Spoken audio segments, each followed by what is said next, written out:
ओम शांति। ओम शांति। ओम शांति। जो लोग लेट हो रहे हैं आने में वे सभी भी आ जाएंगे और बैठ करके ईश्वरीय ज्ञान सुनेंगे। तो कल के शिविर में आप सभी ने आत्मा के विषय में समझा कि वास्तव में हम सभी कौन हैं? आत्मा।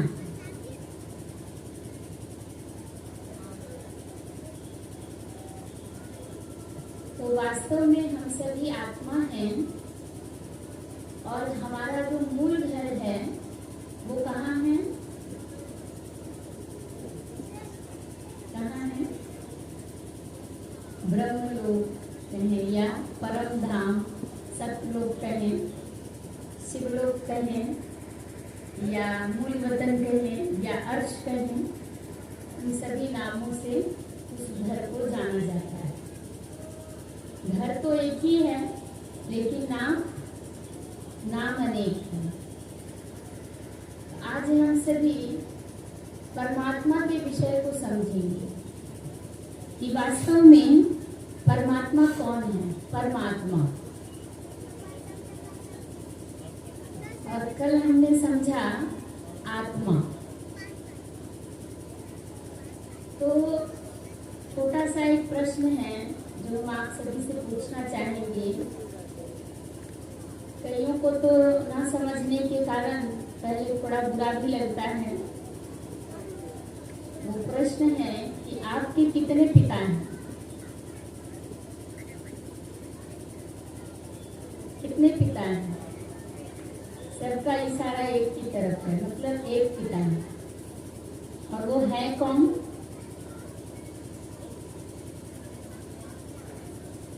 परम पिता। कई परम पिता भी कह रहे हैं और कईयों का इशारा है देव के पिता के भी विषय में।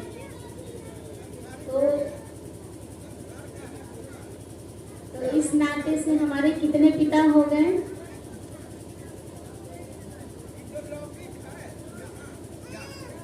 अगर शरीर ना हो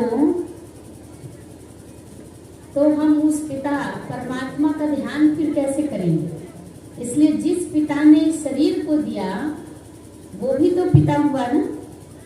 तो एक पिता हुआ देह का पिता जिसने देह को जन्म दिया, और दूसरा पिता हुआ आत्मा का पिता परमात्मा। तो कितने पिता हो गए? दो पिता हो गए।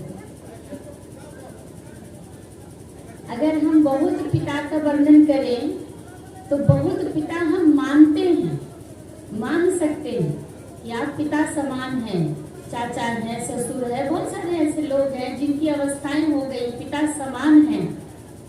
लेकिन वास्तव में परमात्मा जो हमारा पिता है वो प्रथम पिता और दूसरा पिता जिसने शरीर को जन्म दिया, मूल पिता हमारे दो हुए। मूल जो पिता हुए वो दो हुए। तो देह का जो पिता है हमारा, यदि किसी भी व्यक्ति से उनका नाम पूछा जाए तो उन्हें कोई समस्या नहीं होगी बताने में कि हमारे पिता का क्या नाम है। बिना झिझक के सभी बता देंगे। रामलाल, श्यामलाल, जो भी है, जो भी नाम है वो नाम सहज रीति से बता देंगे। लेकिन जैसे ही परमात्मा की बात आती है कि परमात्मा का परिचय देने की, कि बताइए कि परमात्मा का क्या नाम है, क्या रूप है और क्या गुण है और क्या कर्तव्य है, तो परमात्मा का नाम जैसे ही पूछा जाता है तो सस्पिशन में आ जाते हैं, मतलब संशय में आ जाते हैं। जिसने जिस जिस चीज का मंत्र लिया है, कोई राम भक्त हैं तो कहेंगे परमात्मा तो राम है, कोई हनुमान भक्त हैं तो कहेंगे परमात्मा तो हनुमान है, और कोई जो है अगर और धर्मों से कन्वर्ट है, मतलब और धर्मों से मतलब रिलेटेड है, मिले हुए हैं, तो कहेंगे अल्लाह है, गॉड है, प्रभु है, ईश्वर है। तो नाम बहुत सारे आ करके। जब परमात्मा एक है तो उसका नाम भी तो होगा ना, नाम तो होगा। और परमात्मा का रूप कैसा है इसको भी जानना अति आवश्यक है, क्योंकि कल हमने समझा कि हम कौन हैं, हम एक आत्मा। कल हमने समझा कि हम कौन हैं, एक आत्मा। और आत्मा कैसी है? आत्मा ज्योति बिंदु स्वरूप है। आत्मा का जो रूप है वो कैसा है? ज्योति स्वरूप है। आप लोगों ने देखा भी होगा, या नचिकेता का और यमराज का जो वर्णन आता है तो उसमें आपने सुना होगा कि आत्मा किसी आत्मा को कैद करके, मतलब ज्योति प्रकाश को कैद करके आत्मा को ले जा रहे होते हैं। या सावित्री और सत्यवान की कथा भी आपने सुनी होगी। जो सत्यवान की आत्मा मतलब ज्योति स्वरूप आत्मा को यमराज ने क्या किया, अपने पास में अपने हाथ में बंद करके उसको ले जा रहे थे। मतलब किसको बंद किया? आत्मा। तो आत्मा का स्वरूप क्या दिखाया? ज्योति स्वरूप। कैसा स्वरूप दिखाया? ज्योति स्वरूप। मतलब आत्मा का रूप कैसा है? ज्योति है। इसलिए आप देखेंगे कि जब भी कोई शरीर छोड़ देता है तो दीवा जरूर जलाते हैं, दीवा जगाते हैं। मतलब क्यों जगाते हैं? क्यों जलाते हैं? इसलिए जलाते हैं क्योंकि आत्मा अजर अमर और अविनाशी है। आत्मा का विनाश नहीं होता है। अब एक चीज और हम समझते हैं कि जैसे अभी हमने कहा लौकिक पिता, तो शरीर का पिता क्या हो गया? लौकिक। लौकिक का अर्थ क्या हुआ? जो संसार को लौकता है, लौकने वाला, दिखने वाला, कि हाँ ये इसका बच्चा है, ये इसका जो है पिता है, जो लौकता है संसार को, उसको कहते हैं लौकिक पिता। तो जैसा बाप वैसा ही बच्चा होता है। जैसे गाय का बच्चा कैसा होगा? गाय जैसा। बकरी का बच्चा कैसा होगा? बकरी जैसा। और मनुष्य का बच्चा कैसा होगा? मनुष्य जैसा। तो मैं आत्मा ज्योति बिंदु स्वरूप हूँ, तो मेरा पिता परमात्मा भी कैसा होगा? ज्योति बिंदु स्वरूप ही तो होगा ना, क्योंकि रूप कैसा होगा? रूप तो सेम होगा। जैसे शरीर का पिता, जैसा शरीर का पिता है वैसा ही आत्मा का पिता परमात्मा होगा। तो आत्मा का जो पिता है परमात्मा, उसका भी स्वरूप कैसा है? ज्योति बिंदु स्वरूप। आत्मा ज्योति बिंदु स्वरूप, परमात्मा भी ज्योति बिंदु स्वरूप। फिर जब परमात्मा की बात आती है तो कई लोग कहते हैं कि परमात्मा आखिर कौन है? तो कोई कहते हैं आत्मा ही परमात्मा है, कोई कहते हैं कि ब्रह्म ही परमात्मा है, और कोई कहते हैं कि परमात्मा तो सब जगह है। कोई कहते हैं परमात्मा तो नाम और रूप से न्यारे है। मतलब कि परमात्मा कौन है, इस चीज को जिसने जिस नजरिए से समझा और जाना, उसने उस तरह से उसका वर्णन किया। क्यों वर्णन किया? क्योंकि परमात्मा को कोई जानता नहीं। क्यों नहीं जानता है? उसके पीछे भी कारण है। उसके पीछे कारण क्या है कि परमात्मा को न जानने का कारण, क्योंकि जिसने जैसा अनुभव किया, जैसी तपस्या की, जब वैदिक काल था, ऋषि मुनि जो तप करने गए पहाड़ों पर, गुफाओं में, तो उनको जैसा जैसा अनुभव हुआ, जैसा जैसा उन्हें अनुभव मिला, जैसा जैसा उन्हें साक्षात्कार हुआ, वैसा वैसा उन्होंने वर्णन किया, वैसा वैसा उन्होंने लिखा, ग्रंथ बनाए गए। जबकि परमात्मा का जो परिचय है, जब तक परमात्मा स्वयं न आए तब तक वो अपना परिचय दे न सके, जब तक हम जान भी नहीं सकते कि वास्तव में परमात्मा कौन है। क्योंकि जैसे कि किसी माता पिता के अगर 4 बच्चे हैं और चारों बच्चों से अगर पूछा जाए कि तुम्हारे पिता का नाम क्या है, तो क्या एक बोलेगा रामलाल, एक बोलेगा अब्दुल्ला, एक बोलेगा श्यामलाल, एक बोलेगा कुछ? ऐसा तो नहीं होगा। चारों बच्चे एक ही नाम बोलेंगे। क्यों बोलेंगे 4 बच्चे एक ही नाम? इसलिए बोलेंगे क्योंकि उन्हें अपने पिता का पूरा पूरा परिचय है, पूरा पूरा परिचय है। लेकिन आज हम सभी को अगर अपने पिता परमात्मा का परिचय ठीक रीति नहीं है अभी हम अनेक अनेक तरह से हम धर्मों में बटे हुए हैं, मान्यताओं में बटे हुए हैं। तो वास्तव में परमात्मा को समझना है। क्या आत्मा ही परमात्मा है? पहले हम इस विषय पर थोड़ा सा समझेंगे कि जब हम कहते हैं कि आत्मा ही परमात्मा है, तो अभी थोड़ी देर पहले एक गीत चल रहा था जिस पर हम सभी उस भगवान को याद कर रहे थे और क्या कह रहे थे कि जीवन तुमने दिया है, संभालोगे तुम, आशा हमें है और विश्वास है, हर मुश्किल से हमको विधाता निकालोगे तुम। अभी हम ये गीत सुन रहे थे। तो जीवन दिया तो हम क्या हो गए? जीवन लेने वाले। और जीवन देने वाला, जीवन देने वाला उधर हो गया और लेने वाले हम, मतलब एक हो गया देने वाला और एक हो गया लेने वाला। ठीक है, तो यही समझ में आ रहा है कि दोनों क्या हो गए? दो। मुश्किल में कौन पड़ती है? आत्मा। निकालता कौन है? परमात्मा। तो मुश्किल जो हमारे साथ आती है उसके लिए भी हमें समझना होगा। कई ये भी कहते हैं कि सुख भी कौन देता है? परमात्मा। और दुख भी कौन देता है? परमात्मा। ठीक है, हम इस चीज को एक कहानी के माध्यम से समझेंगे कि क्या सचमुच परमात्मा हमें दुख देते हैं। इसे एक छोटी सी कहानी के विषय में आप इसको अच्छी रीति समझ जाएंगे। सबसे पहली बात कि एक दिन क्या हुआ कि एक गरीब पति पत्नी थे। वो गरीब पति पत्नी बहुत ज्यादा ही गरीब थे। ठीक से उनका पेट भी नहीं भर पाता था। 2-2, 3-3 दिन तक तो पानी पर ही उन्हें अपना गुजारा करना पड़ता था। एक दिन क्या हुआ कि उनके घर पर जो एक सेठ आया और उसने उनका गेट खटखटाया कि आज रात्रि, मतलब शाम हो गई है और आगे का रास्ता जो है थोड़ा खतरनाक है और उसके पास धन दौलत काफी है। तो उसने क्या किया, जो उससे कहा कि आज रात्रि क्या मैं आपकी झोपड़ी में बिता सकता हूँ। तो उस गरीब पति पत्नी थोड़ा सा चौंक गए, क्योंकि जब कोई व्यक्ति दरवाजे पर आ जाए और उसके पास अगर उसका स्वागत करने के लिए कुछ ना हो, कुछ व्यवस्था ना हो, तो कितना शर्म फील होता है।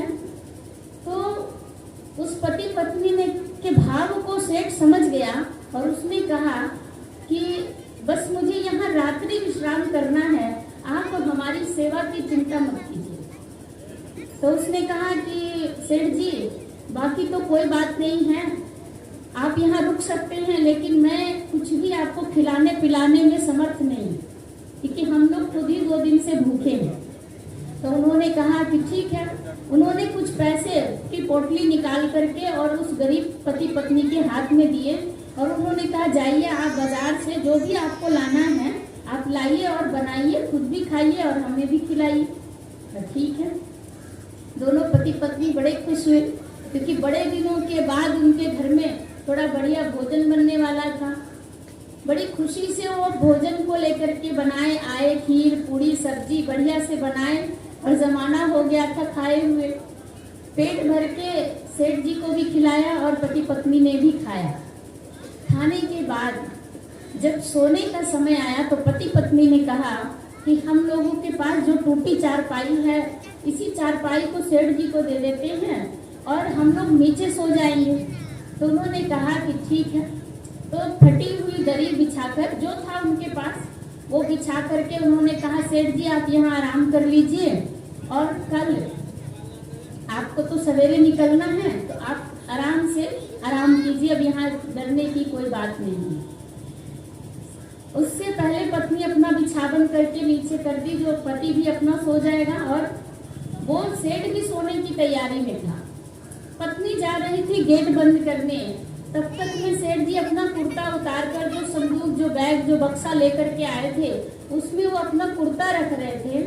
इतने में पत्नी की नजर उस संदूक पर पड़ जाती है और जब संदूक पर नजर पड़ती है तो उसमें जो धन और वैभव, जो भी संपत्ति होती है वो उसको नजर आ जाती है, वो देख लेती है। गेट तो बंद कर देती है, दिया भी बुझा देती है, लेकिन उसको नींद नहीं आती है। वो सो नहीं पाती। इधर से उधर से इधर करते करते उसको जो है आधी रात हो जाती है। अंत में उसको इतना बेचैनी हो जाता है कि वो धन को पाने के लोभ से गेट खोल करके बाहर जाती है और बड़ा सा पत्थर लाकर उस सेठ के सर पर मार देती है। धम धम जब आवाज उठता है तो उसका पति चौंक कर उठता है कि भाई आखिर बात क्या हो गई, घर में क्या हो गया। तो जैसे ही वो दीवा जलाता है तो देखता है कि उसकी पत्नी बड़ा सा पत्थर लाकर और उस सेठ को मार रही है।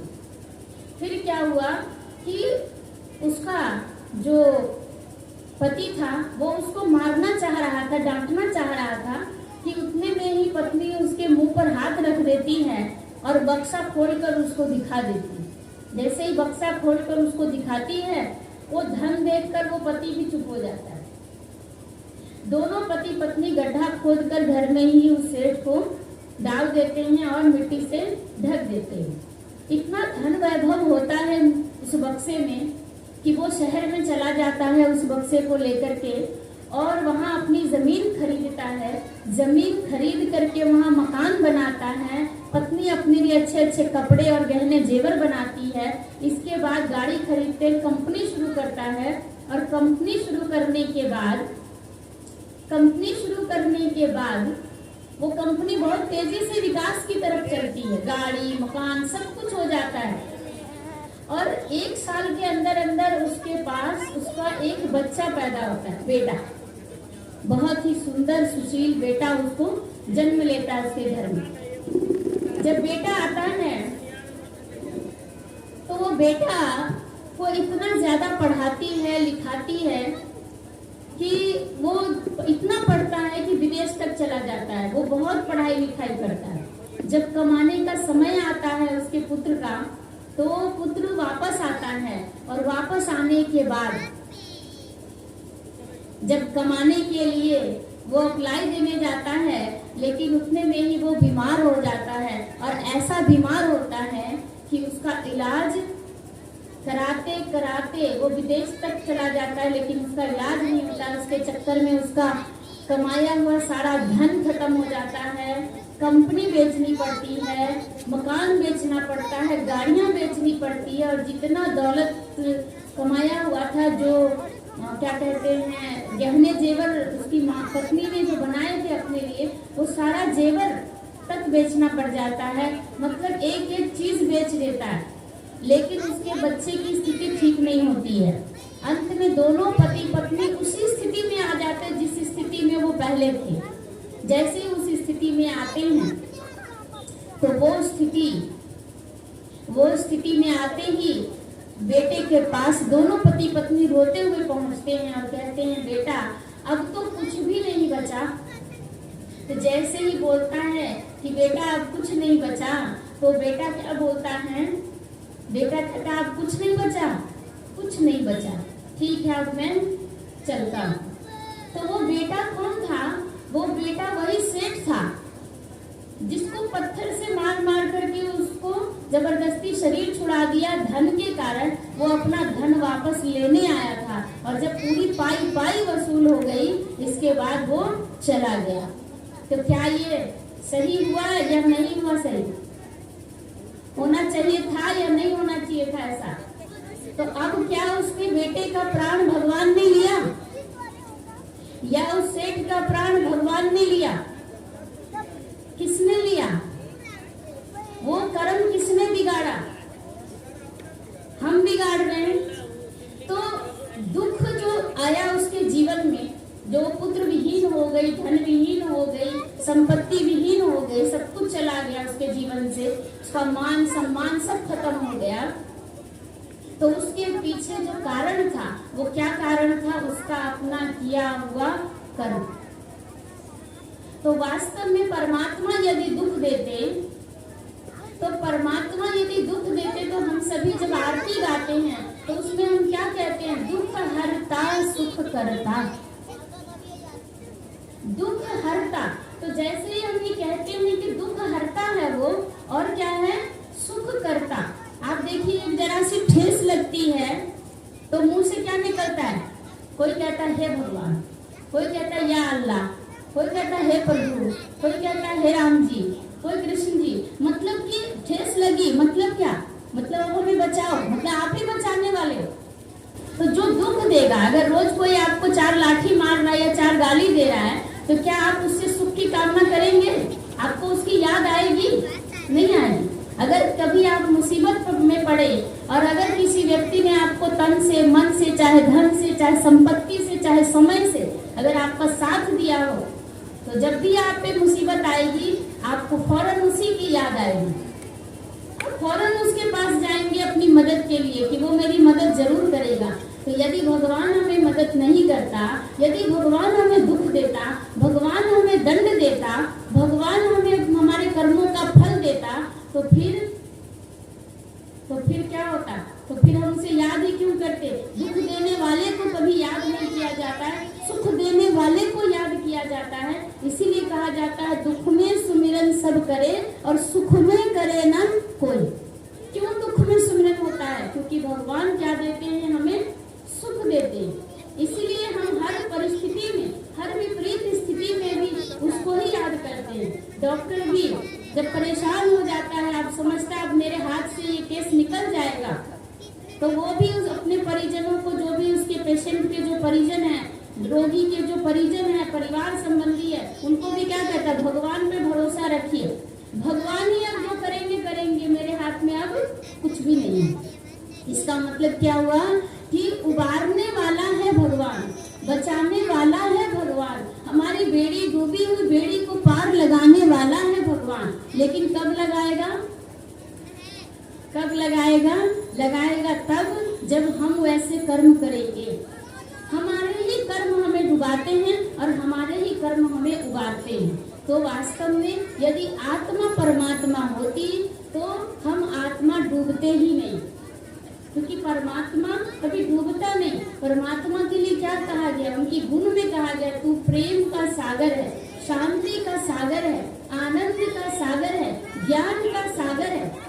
उसकी सागर से तुलना की गई है। इसीलिए कहा गया है कि परमात्मा की जो महिमा करते हैं, तो उस महिमा के लिए कहा गया है कि पूरी धरती को कागज बनाया जाए और पूरे जंगल को कलम और पूरी नदी को शाही बनाया जाए, फिर भी उसकी महिमा लिखी नहीं जा सकती है। मतलब वो अनंत है, उसके गुण क्या है? अनंत है, वो गुणों में अनंत है, वो सागर है।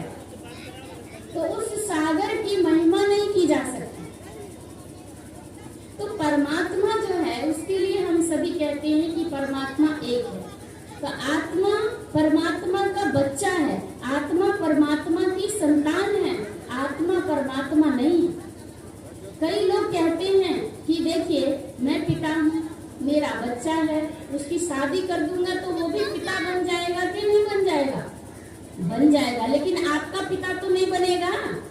पिता तो पिता ही है, बच्चे को जन्म दिया उसने, वो बन गया अपने बच्चे का बाप, लेकिन आपका बाप तो नहीं बनेगा। ये बन जाएगा? नहीं बनेगा ना। तो आत्मा कैसे परमात्मा हो सकती है? आत्मा के जो गुण है वो सीमित है। परमात्मा के लिए कहते हैं वो शांति का सागर है। और अपने आप से हम मिलाएं, चाहे कोई किसी भी धर्म से हो, अपने आप से मिलाएं, हम किस चीज के सागर हैं? क्रोध के सागर हैं। परमात्मा क्षमा के सागर हैं और हम दंड के सागर हैं। अभी अगर किसी से पानी गिर जाए, दूध गिर जाए, हमने ही रखा है, हमें रखना चाहिए था सुरक्षित स्थान पर, लेकिन हमने नीचे रख दिया, सोचा 2 मिनट में आ रहे। अगर किसी से गिर गया तो हम क्या करेंगे?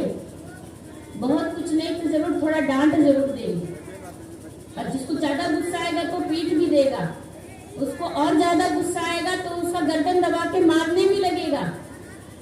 मतलब हम किस चीज के सागर हैं? मिलाइए तो सही। परमात्मा वाले गुण और लक्षण हमारे अंदर कहाँ हैं? परमात्मा प्रेम का सागर है और हमारे पास क्या है? मोह है हमारे पास। वो प्रेम का सागर है और हम मोह में डूबे हुए हैं। तो परमात्मा आत्मा नहीं है, आत्मा परमात्मा नहीं है। हाँ, परमात्मा का बच्चा है। तो परमात्मा का बच्चा है तो आत्मा क्या है? गुण और अवगुण को दोनों से मतलब कि वो मिली हुई है, अटैचमेंट है उसका। तो आत्मा परमात्मा ये दोनों क्या है? अलग अलग है।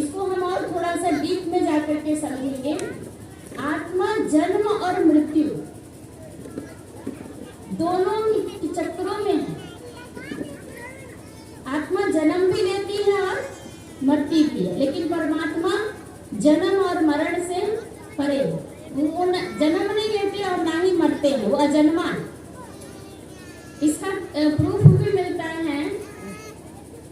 वो अजन्मा है जिसके लिए परमात्मा को कहा गया कि वो अवतरित होते हैं। अवतरित होने का मतलब कि वो किसी भी नारी के गर्भ से या कोख से जन्म नहीं लेते, लेकिन हम आत्माएं जन्म लेते हैं। हम सभी यहाँ जितने भी बैठे हुए हैं, हम सभी का जन्म हुआ है। तो जो जन्मा है उसका मृत्यु निश्चित है, और जिसकी मृत्यु निश्चित है उसका जन्म भी निश्चित है। दूसरा, हम आत्मा पाप और पुण्य दोनों में बंधे हुए हैं, पाप और पुण्य में। लेकिन परमात्मा पाप पुण्य रहित हैं और हम आत्मा पाप पुण्य सहित हैं। हम आत्मा कर्म फल से बंधे हुए हैं, कर्म के फल से बंधे हुए हैं। मतलब अगर हम ये कहें कि हम निष्काम सेवा करते हैं, निष्काम सेवा हमारी नहीं है। भले हमारा भाव निष्काम हो कि भगवान हमने कर दिया, अब फल देना आपके हाथ में, मैं फल की कोई कामना नहीं करता हूँ, वो भाव हमारा हो सकता है, लेकिन वो फल तो हमें आपको मिलना ही मिलना है, ये तय है। जो भी हम कर्म करें वो मिलना ही मिलना है। तो परमात्मा क्या है? कर्मों का फल हमें देता भले है, लेकिन वो कर्मों के बंधन में बंधा हुआ नहीं, वो कर्मों के बंधन से मुक्त है, न्यारा है। इसके बाद परमात्मा सुख और दुख से परे है, लेकिन आत्मा सुख और दुख में निहित है। आत्मा सुख और दुख दोनों चीजें भोगती है, एहसास करती है, अनुभव करती है। तो आत्मा अलग है और परमात्मा अलग है। इसके बाद देखेंगे कि परमात्मा का गुण और आत्मा का गुण, दोनों का गुण क्या है? दोनों के गुणों में भी अंतर है। जैसे आप देखेंगे, उदाहरण में ही समझिए कि जैसे एक दूध का बर्तन ले लीजिए, ठीक है? उस दूध के बर्तन का अगर एक बूंद का जांच, जैसे अभी आजकल डॉक्टर जांच करते हैं, खून टेस्ट करते हैं ना, पेशाब टेस्ट, खून टेस्ट, तो कितना सारा लेकर करते हैं। एक बूंद लिया, उससे पूरा आपका बता देगा कि ये इतना है, ये इतना है। अच्छा, जो चीज एक बूंद में होगा वही चीज पूरे शरीर में होगा? ठीक है। तो इसी प्रकार से परमात्मा शांति का सागर, ज्ञान का सागर, आनंद का सागर, क्षमा का सागर, दया का सागर, करुणा का सागर, उनको करुणा निधान कहा गया। लेकिन हम आत्मा जब अपने आप को मैच करते हैं तो क्या है? नहीं। क्यों नहीं है? क्योंकि हम आत्मा हैं, उसकी संतान है। हम आत्मा इस सृष्टि रूपी रंगमंच पर आते हैं और यहाँ आकर हम सभी अपना पाठ खेल रहे हैं, जो कल आपको बताया गया था कल के शिविर में, कि आत्मा परम धाम से यहाँ आती है, शरीर धारण करती है, कोई माँ, कोई बेटा, कोई पति, कोई पत्नी, कोई भाई, कोई बहन बन करके अपना पाठ खेलती है। जब उसका पाठ पूरा हो जाता है तो आत्मा एक शरीर छोड़ फिर दूसरे शरीर में ट्रांसफर हो जाती है। तो आत्मा परमात्मा नहीं है। यदि आत्मा परमात्मा होती तो जैसे कोई आत्मा जब शरीर छोड़ता है तो क्या कहते हैं? पितृ खिलाओ, आत्मा को शांति दो। क्यों दो? जब आत्मा परमात्मा है तो शांति का सागर है, फिर उसको शांति के देने की क्या जरूरत है? फिर तो उसको शांति नहीं चाहिए। आत्मा ही अगर परमात्मा है तो परमात्मा तो शांति का सागर है, वो तो भरा हुआ है। अब कोई भरा हुआ है और उसको हम कहें इसको दो, कभी कोई भरा हुआ आएगा आपसे मांगने कौन आता है? जो खाली होता है। तो आज हम सभी जब कोई भी आत्मा शरीर छोड़ती है तो कहते हैं ना, चलिए उसकी आत्मा को शांति दे देते। 2 मिनट उसके लिए मौन रखा जाता है, भोग लगाया जाता है, भोजन कराया जाता है, पंडित पुरोहित को बुला करके आत्मा की शांति का हवन यज्ञ जो भी है, जिसके धर्म में जो अपना मान्यता है उस अनुसार वो करते हैं।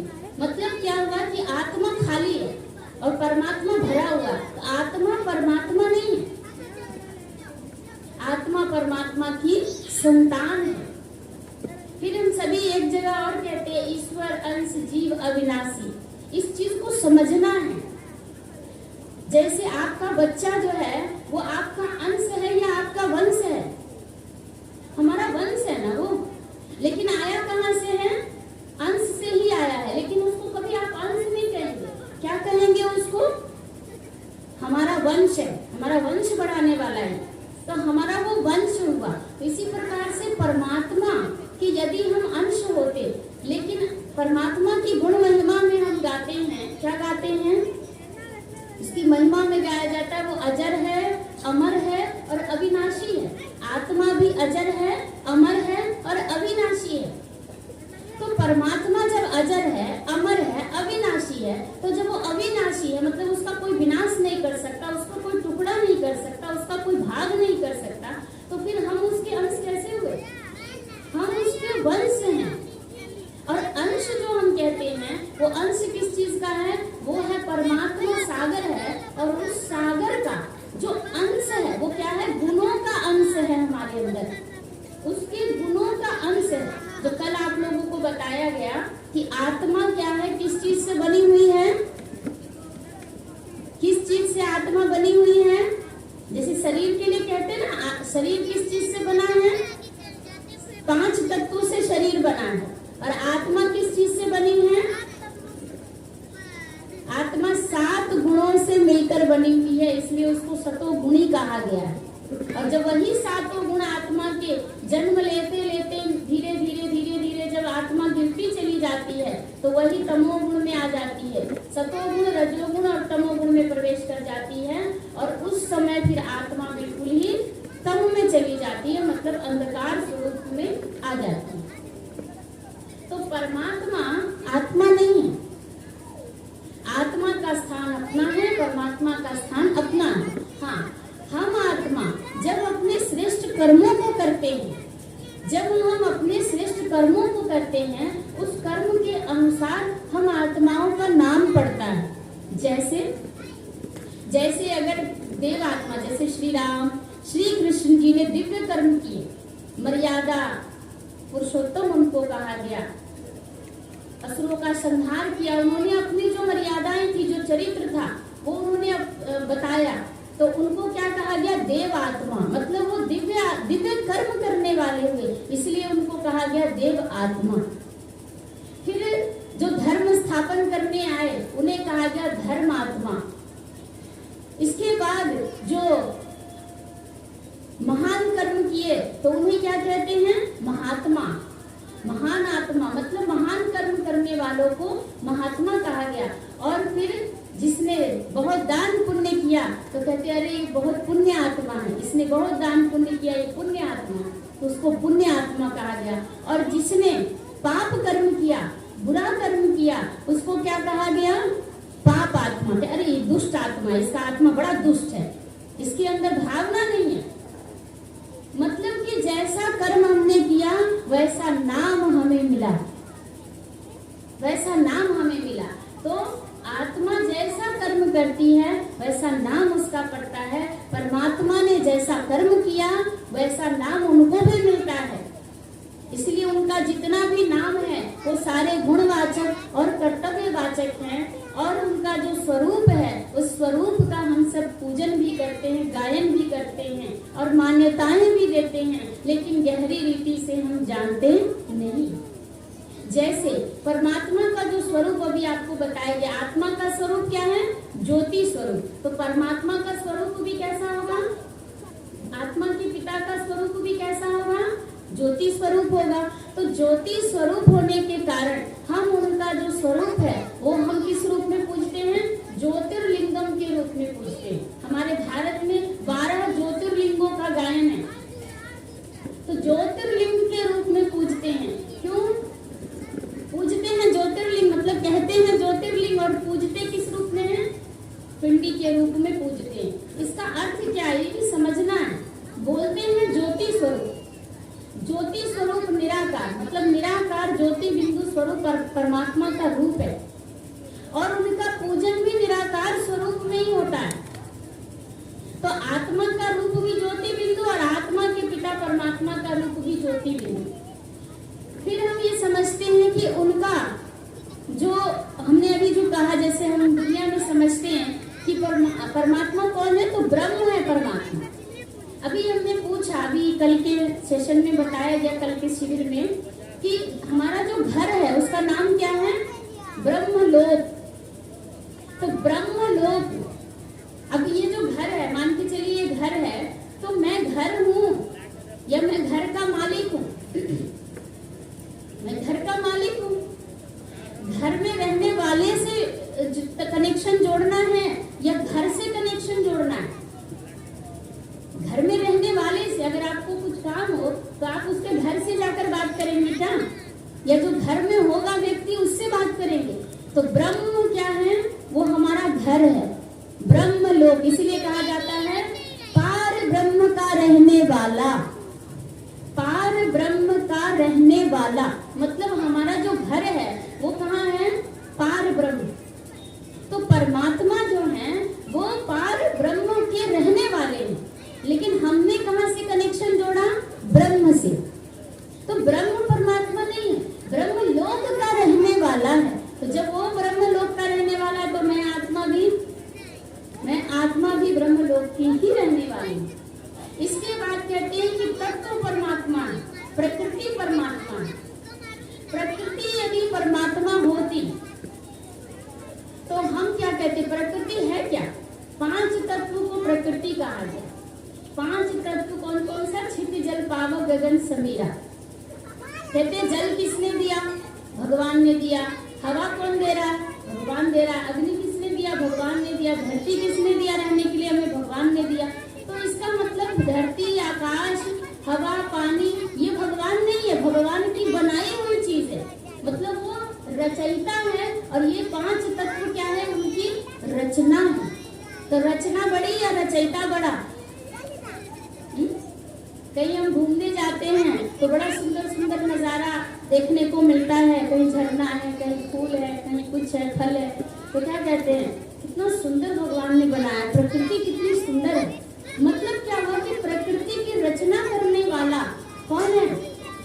वो है रचनाकार। इसलिए दुनिया में कहा जाता है कि जिसकी रचना इतनी सुंदर, वो कितना सुंदर होगा। तो सुंदर भी संसार में कितने हैं?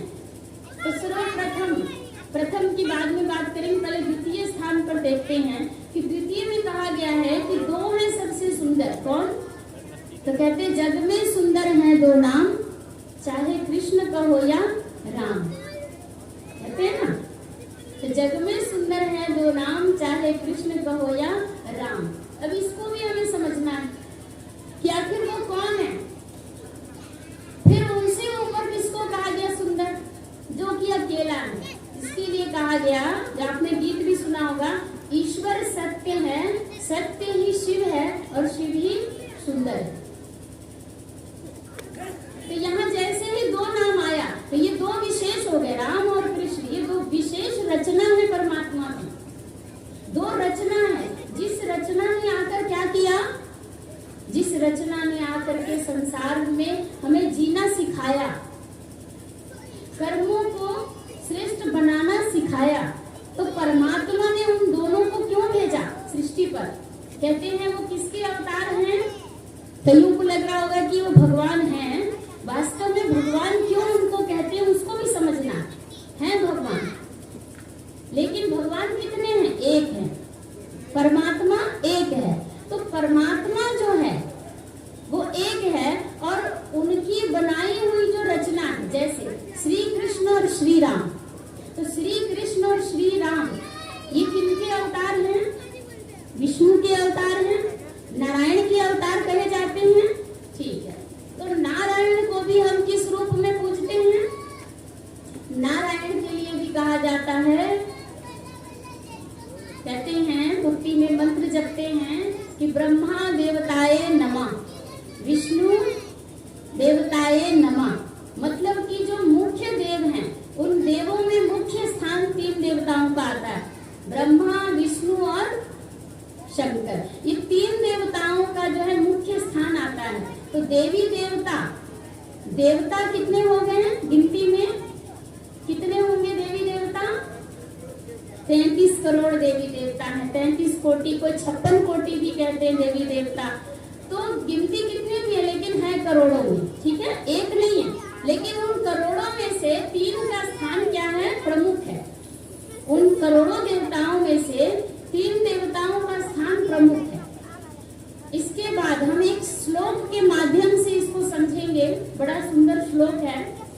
गुरुर् ब्रह्मा गुरुर् विष्णु गुरुर्देवो महेश्वरा गुरु साक्षात परब्रह्म तस्मै श्री गुरुवे नमः। अब इसके अर्थ को हमें समझना है। सबको याद होगा, यहाँ बहुत लोग हैं जो इस मंत्र का उच्चारण भी करते होंगे और नहीं भी करते होंगे तो सुना जरूर होगा। गुरु ब्रह्मा, समझते जाइए, गुरु ब्रह्मा गुरु विष्णु गुरुर्देवो महेश्वरा। देव देव महादेव जो शंकर हैं वो भी क्या हैं, 3 देवताओं, ठीक है। फिर क्या कहा गया, साक्षात परब्रह्म तस्मै श्री गुरुवे नमः। मतलब क्या हुआ इसका कि 3 देवता जो हैं उनसे जो ऊपर, साक्षात उनके ऊपर जो है पार ब्रह्म के रहने वाले, उस पार ब्रह्म के रहने वाले परमात्मा को मेरा, उस गुरु को मेरा क्या है, नमन है। ब्रह्मा विष्णु और शंकर, इन तीनों के ऊपर जो है वो कौन है, वो है पार ब्रह्म के रहने वाले परमात्मा। तो उस गुरु को मैं नमन करता हूँ। लेकिन इसमें एक चीज आपको विशेष समझना होगा कि हमने क्या कर दिया, परमात्मा को न जानने के कारण साकार और निराकार, ये जो 2 चीजें, इसको समझना है। हमने क्या किया कि शिव नाम जैसे ही लेते हैं तो सभी के सामने एक चित्र उभरता है, किसका, तो शंकर जी का भी चित्र उभर जाता है।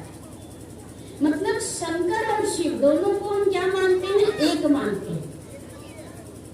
शंकर और शिव दोनों एक हैं, तो सभी कहते हैं हाँ शंकर और शिव तो एक ही हैं। हम भी यही मानते आ रहे थे, क्योंकि हम जो कुछ भी करते आ रहे हैं तो एक दूसरे से सीखते ही तो आ रहे हैं ना। तो हमारे पूर्वज भी जैसे जैसे करते आ रहे, वैसे वैसे हम सीखते आए।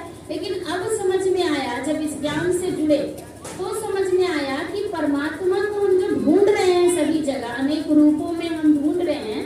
क्यों ढूंढ रहे हैं, क्योंकि हमने जो है वो स्वरूप हमारे सामने है, लेकिन फिर भी पहचान नहीं है। मतलब मानते तो हैं लेकिन जानते नहीं। मतलब हम आपको देखते तो हैं लेकिन आपके बारे में हम कुछ जानते नहीं है। तो वास्तव में परमात्मा को जानना बेहद जरूरी है। तो शंकर और शिव वास्तव में दोनों अलग अलग हैं। आप कहेंगे कैसे अलग अलग, दोनों तो एक ही हैं। जो शंकर हैं वही शिव हैं और जो शिव हैं वही शंकर है। तो उसको समझना होगा कैसे। तो आप देखिए कि शंकर जी की जो प्रतिमा आप सभी ने देखी है, दोनों की प्रतिमा को आप सामने लाइए। शंकर की प्रतिमा साकार रूप में पूजी जाती है, शिव परमात्मा की पूजा निराकार पिंडी के रूप में पूजी जाती है, ज्योतिर्लिंग के रूप में पूजी जाती है। आप सूक्ष्म रूप से भी इस चीज को जानते हैं, सूक्ष्म रूप से भी आप इस चीज को जानते हैं। उसका प्रमाण अभी आपको दिया जाएगा। अगर आप सबके हाथ में एक एक लोटा जल दिया जाए और एक तरफ शंकर जी को बिठाया जाए और एक तरफ शिवलिंग को, आप अपना पहला जल अर्पण किसको करेंगे, दिल से कहिएगा, किसको अर्पण करेंगे? शंकर जी को नहीं करेंगे, पहले शिवलिंग को अर्पण करेंगे। क्यों अर्पण करेंगे? इसलिए अर्पण करेंगे क्योंकि आप भी भीतर से सूक्ष्म रीति से इस चीज को जानते हैं कि पहले हमारा जो भाव है हमारे पिता के प्रति, पहला जो हमारा समर्पण है वो किसके प्रति, हमारे पिता के प्रति, जो आत्मा के पिता परमात्मा। लेकिन बाह्य ज्ञान नहीं है। कई बार आप कोई काम करने जाते हैं तो आप सोचते होंगे कि मेरे से होगा नहीं होगा, मुझे तो आता नहीं है, मुझे पता नहीं। लेकिन जब आप करने लगते हैं तो आप सोचते हैं काम भी हो जाता है और आप कहते हैं अरे ये काम कैसे हो गया, मुझे तो आता नहीं था। मतलब क्या हुआ, आत्मा में वो संस्कार था लेकिन जागृत नहीं था, वो सुसुप्त अवस्था में था। कोई भी बहुत सारा ऐसा काम है, कई जैसे बाइक चलाना सीखते हैं, मोटरसाइकिल, तो कई होते हैं जो एक बार भी गिरते नहीं है और आ जाता है चलाने, एक बार भी नहीं गिरते। और कई बहुत गिर गिर करके सीखते हैं, तो ऐसे भी हैं। मतलब क्या हुआ कि वो सूक्ष्म रीति से अंदर क्या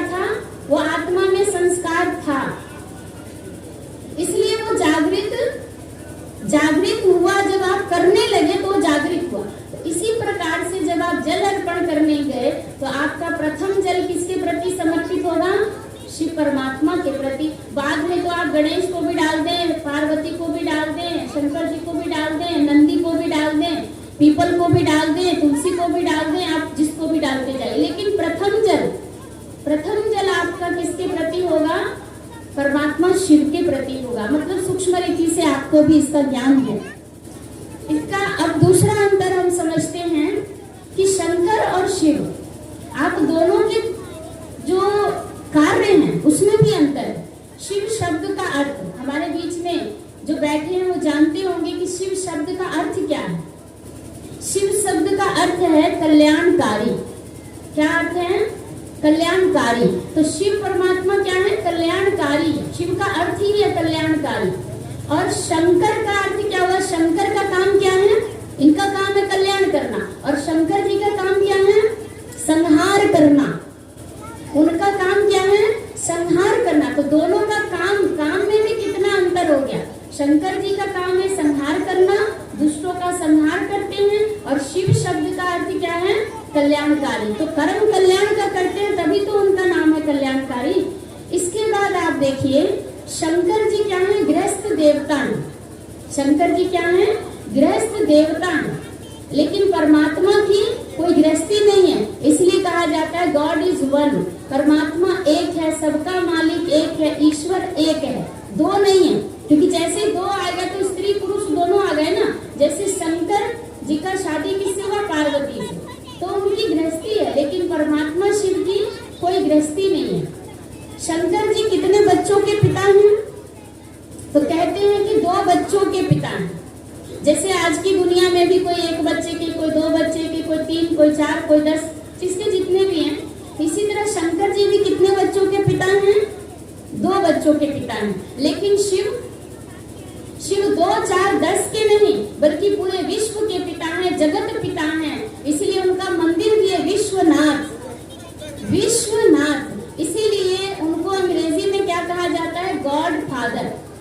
इंग्लिश में क्या कहा जाता है? God father. गॉड मदर नहीं सुनिएगा कहीं, अंग्रेजी में गॉड मदर नहीं कहा गया। लेकिन हम सभी गाते हैं अपने आरती में, क्या गाते हैं? उस एक के लिए गाते हैं, 2 के लिए नहीं। क्योंकि अगर 2 मूर्ति सामने हो तो हम ये कहेंगे कि तुम हो माता और तुम हो पिता। लेकिन परमात्मा के लिए क्या कहा जाता है? तुम ही हो माता और पिता तुम ही हो। जैसे किसी की माता शरीर छोड़ देती है या किसी का पिता शरीर छोड़ देता है, तो बच्चा क्या कहता है? मेरी तो माँ और पिता तुम ही हो, तुम ही हो, तुम नहीं हो कहता है, तुम ही मतलब क्या हुआ? एक के लिए कहता है।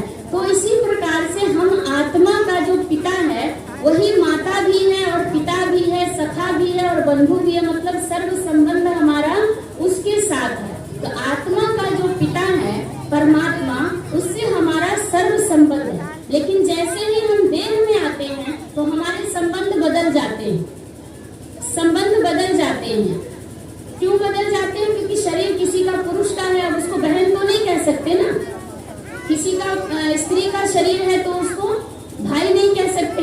तो इसी प्रकार से परमात्मा जो है उनका शरीर नहीं है, इसीलिए उनके साथ सर्व संबंध है। वो हमारा पिता भी है। फिर हम सभी एक विषय पर और थोड़ा सा ध्यान देंगे। ये सारी चीजों को जानना और समझना है। कई बार क्लास में जब कोई माताएं आती हैं या भाई आते हैं तो उनसे पूछा जाता है कि अच्छा आप बताइए, पिता के बारे में तो आपने बताया कि आपके 2 पिता हैं, आपने समझा भी, किसी ने 1 बताया, किसी ने 2 समझा भी। अच्छा पति कितने होते हैं? तो कहेंगे पति तो एक ही होता है, 2 पति तो होते नहीं है। तो वास्तव में हम कहते तो हैं बड़ी सरलता से, लेकिन इस चीज को समझ करके देखना। यदि एक ही पति होता तो आप आरती में ये क्यों गाते हैं कि तुम हो एक अगोचर सबके प्राणपति? मतलब क्या हो गया इसका कि 2 पति हो गए ना। एक देह का पति हुआ जिससे माता पिता ने शादी किया, तो वो देह का पति हुआ, और एक प्राण का पति, आत्मा का पति। पति का मतलब होता है मालिक। जैसे हम कहते हैं किसी को करोड़पति, किसी को कहते हैं लखपति। ऐसा नहीं कि उसकी शादी हो गई है। मालिक मतलब वो उस चीज का क्या है? परमात्मा भी हम सभी आत्माओं का क्या है? मालिक है। तो परमात्मा हमारा मालिक है, तो उसको पति, प्राण का पति, इसीलिए कहा जाता है प्राणनाथ। अब प्राणनाथ किसको कहते हैं? तो शरीर के पति को कहते हैं कि आप प्राणनाथ हो। अगर ऐसा होता तो जब पत्नी शरीर छोड़ती है तो प्राणनाथ रोक लेता ना, लेकिन नहीं। प्राण का जो नाथ है, अगर उसका बुलावा आ गया तो देह का पति उसको रोक नहीं सकता, उसकी आज्ञा वहां नहीं चल सकती। इसका मतलब है कि हम आत्मा का जो नाथ है, हम आत्माओं का जो पति है वो परमात्मा है। तो पिता जैसे दो हैं, इसी तरह पति भी दो हैं। जिसकी शादी हो गई है उसके दो हैं, जिसके नहीं हुए हैं उसका एक है, प्राण का पति। तो वास्तव में परमात्मा जो है वो हमारे आत्मा का पिता और पति, भाई, बंधु, माता, पिता, सखा, सब कुछ है। ठीक है, तो परमात्मा की रचना है हम सभी आत्माएं। हम सभी आत्मा, ये सृष्टि परमात्मा की रचना है।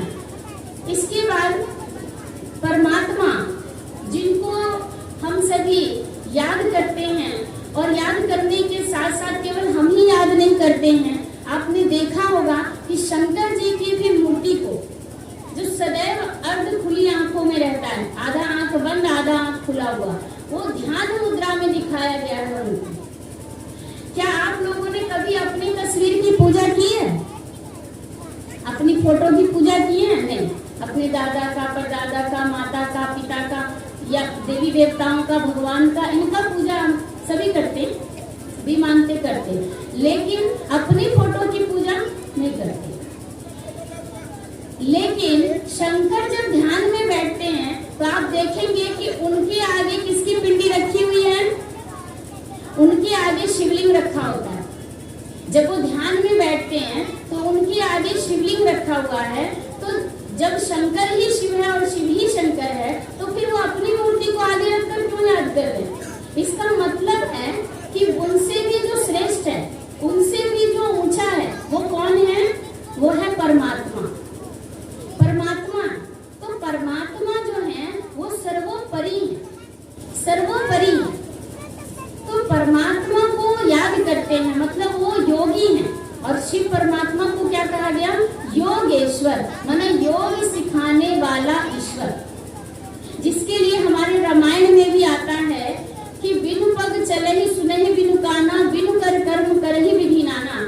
ये जो पंक्ति आती है ये किस राम के लिए आती है? क्योंकि राम भी कोई एक राम नहीं है, राम भी 4 प्रकार के राम हैं। एक राम दशरथ का बेटा, एक राम घट घट में लेटा, एक राम है जगत पसारा, एक राम जगत से न्यारा। तो कौन से राम को हम याद करें? जिस राम को याद करने से हमारी बेड़ी पार होने वाली है, उस राम को हमें याद करना है। लेकिन दशरथ पुत्र राम के लिए क्या कहा गया?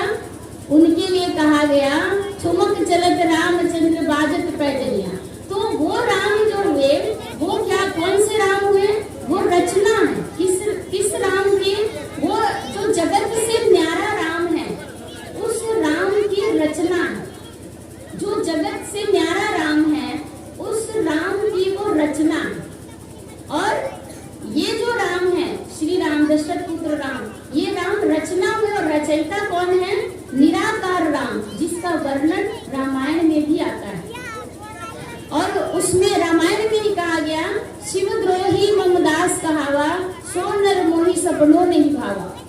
क्यों कहा गया? क्योंकि राम जी ने भी क्या किया? राम जी ने भी अपने जो इष्ट देव हैं, वो कौन है? परमात्मा शिव। परमात्मा शिव, जिनको उन्होंने अपने से भी क्या रखा? श्रेष्ठ। क्यों रखा श्रेष्ठ?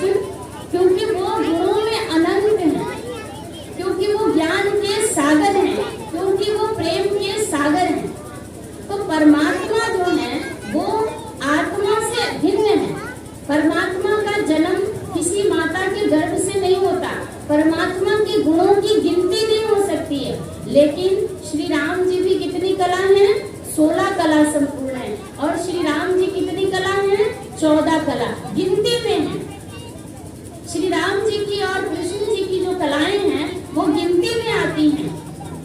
लेकिन परमात्मा की कलाएं गिनती में नहीं है, वो गुणों के भंडार हैं, वो अनंत हैं, उनके गुण अनंत हैं। तो वास्तव में परमात्मा जो है वो शिव परमात्मा है, और उनका परमात्मा को समझने के लिए हमें और भी थोड़े थोड़े स्टेप से समझेंगे। सबसे पहली चीज, परमात्मा उसको कहा जाएगा जो सर्वधर्म मान्य हो। एक मेरे मानने से नहीं होगा, जिसको सभी धर्मों की आत्माएं माने। सबसे पहले आप अपने हिंदू धर्म में देख लीजिए, श्री राम जी ने रामेश्वरम में किनकी पूजा की? भगवान शिव की पूजा की। फिर गोपेश्वरम में श्री कृष्ण जी ने भी किनकी पूजा की? भगवान शिव की पूजा की। फिर आप देखेंगे अमरनाथ में भी किनकी पूजा होती है? भगवान शिव की। अमर कथा जिसने सुनाई, आत्माओं को अमर बनाने वाला भी परमात्मा शिव है। विश्वनाथ में भी भगवान शिव का ही पूजन होता है। सोमनाथ में भी सोमरस पिलाने वाले भगवान शिव हैं। और यहाँ तक कि नेपाल में पशुपतिनाथ, वहाँ भी भगवान शिव का ही पूजन होता है। इसके बाद हम और धर्मों की तरफ देखते हैं कि आप देखेंगे मुस्लिम धर्म में वो किसी मूर्ति की पूजा नहीं करते, लेकिन जब भी वो मक्का मदीना जाते हैं हज करने के लिए, तो उनके मक्का मदीना में एक गोल काला पत्थर है। जब तक उस गोल काले पत्थर को ना चूमे तब तक उनका हज पूरा नहीं होता है। तो वो गोल काला पत्थर जिसे हम सभी शिव पिंडी के रूप में पूजते हैं, हमारा पूजने का तरीका अलग है, उनका मानने का तरीका अलग है। वो उसको बोस करते हैं, माना चूमते हैं, उस पवित्र पत्थर को चूम करके अपना हज पूरा करते हैं। और हम सभी उस पर जल फूल माला चढ़ाकर अपनी पूजा, अपने भाव को व्यक्त करते हैं। इसके बाद मुस्लिम धर्म में भी क्या कहा गया? जो खुदा मेरे नैनों का नूर है, नूरे इलाही कहा जाता है। आप लोग सुनते भी होंगे। तो नूरे इलाही, नूर माना क्या हुआ? रोशनी, प्रकाश। जापान में बौद्धि लोग भी एक 3 फीट का स्टैंड रखते हैं। उस स्टैंड के ऊपर एक निराकार गोल पिंडी आकार का जो है पिंड रखकर उस पर ध्यान लगाते हैं। वो पिंडी भी किस आकार का है? शिवलिंग के आकार का है। इसके बाद गुरु नानक ने भी कहा है एक ओंकार निराकार। तो निराकार भी कौन है? परमात्मा शिव, जो ज्योति स्वरूप है। इसके बाद जीसस क्राइस्ट, ईसा मसीह ने भी क्या कहा? जो मैं परमात्मा का पुत्र हूँ, मैं परमात्मा का पुत्र हूँ और आप सभी को परमात्मा को, प्रभु को याद कराने के लिए आया हूँ, आप सबका उद्धार करने के लिए आया हूँ, तरीका बताने के लिए आया हूँ। उसमें उन्होंने कहा जो परमात्मा कौन है? तो उन्होंने कहा गॉड इज लाइट। अंग्रेजी में कहा गॉड इज लाइट। तो लाइट माना भी क्या हुआ? प्रकाश। और हम सभी भी इस पिंडी को क्या कहते हैं? ज्योतिर्लिंगम, ज्योति। तो किसी ने ज्योति कहा, किसी ने प्रकाश कहा, किसी ने नूर कहा, किसी ने रोशनी कहा, किसी ने लाइट कहा, किसी ने ओमकार निराकार कहा। तो कहने का शब्द सबका अलग अलग है, लेकिन सब शब्दों का अर्थ तो एक ही है। वो एक क्या? वो एक ही निराकार परमात्मा शिव है। तो परमात्मा जब आते हैं सृष्टि पर, तो आकर क्या करते हैं? वो आकर के उनका जो कर्तव्य है वो निराला और अद्भुत है। निराला और अद्भुत का मतलब क्या हुआ? कि परमात्मा क्या करने आते हैं। और आते ही क्यों है परमात्मा? आते तभी हैं जब क्या होता है? जब अधर्म का बोलबाला हो जाता है। जिसके लिए गीता में आया है यदा यदा ही धर्मस्य ग्लानिर्भवति भारत अभ्युत्थानम धर्मस्य तदात्मानं सृजाम्यहम् परित्राणाय च साधूनां विनाशाय च दुष्कृतां धर्म संस्थापनार्थाय संभवामि संगम युगे। जब युगे युगे कहा गया, माना 2 युगों का जब संगम मेल होता है तब भगवान आते हैं धरती पर। इसको हम और अच्छे से समझेंगे। ग्लानि का जो समय है इसे समझना है। ग्लानि का समय कौन सा है? धर्म की अति ग्लानि का समय। सबसे ज्यादा धर्म की ग्लानि कब हुई? क्या भगवान को सतयुग में जरूरत थी आने की, त्रेता में जरूरत थी आने की, द्वापर में जरूरत थी आने की, या कलयुग में जरूरत है आने की? धर्म की अति ग्लानि का जो लक्षण है उसे हमें समझना है कि वास्तव में धर्म की ग्लानि कब हुई। धर्म ग्लानि के लिए कहा गया जो रामचंद्र कह गए सिया से, ऐसा कलयुग आएगा, मतलब सब जितना पाप तीनों युगों में नहीं हुआ उससे अत्यधिक पाप कब होगा, कब होगा, अंत में होगा, माना कलयुग के अंत में होना है। कलयुग अभी चल रहा है तो वो सब समय देखने को आ रहा है, ये समझने की जरूरत है। भगवान एक रावण के लिए आएंगे, भगवान एक कंस को मारने के लिए आएंगे, या आज घर घर में कंस बैठे हुए हैं, आज घर घर में रावण बैठा हुआ है, आज घर घर में मंथरा है, आज घर घर में शूर्पणखा बैठी है, आज घर घर में अकासुर बकासुर मिल जाएंगे, लेकिन राम सीता राधा कृष्ण खोजने से भी ढूंढने से भी नहीं मिल रहे हैं। क्यों नहीं मिल रहे हैं?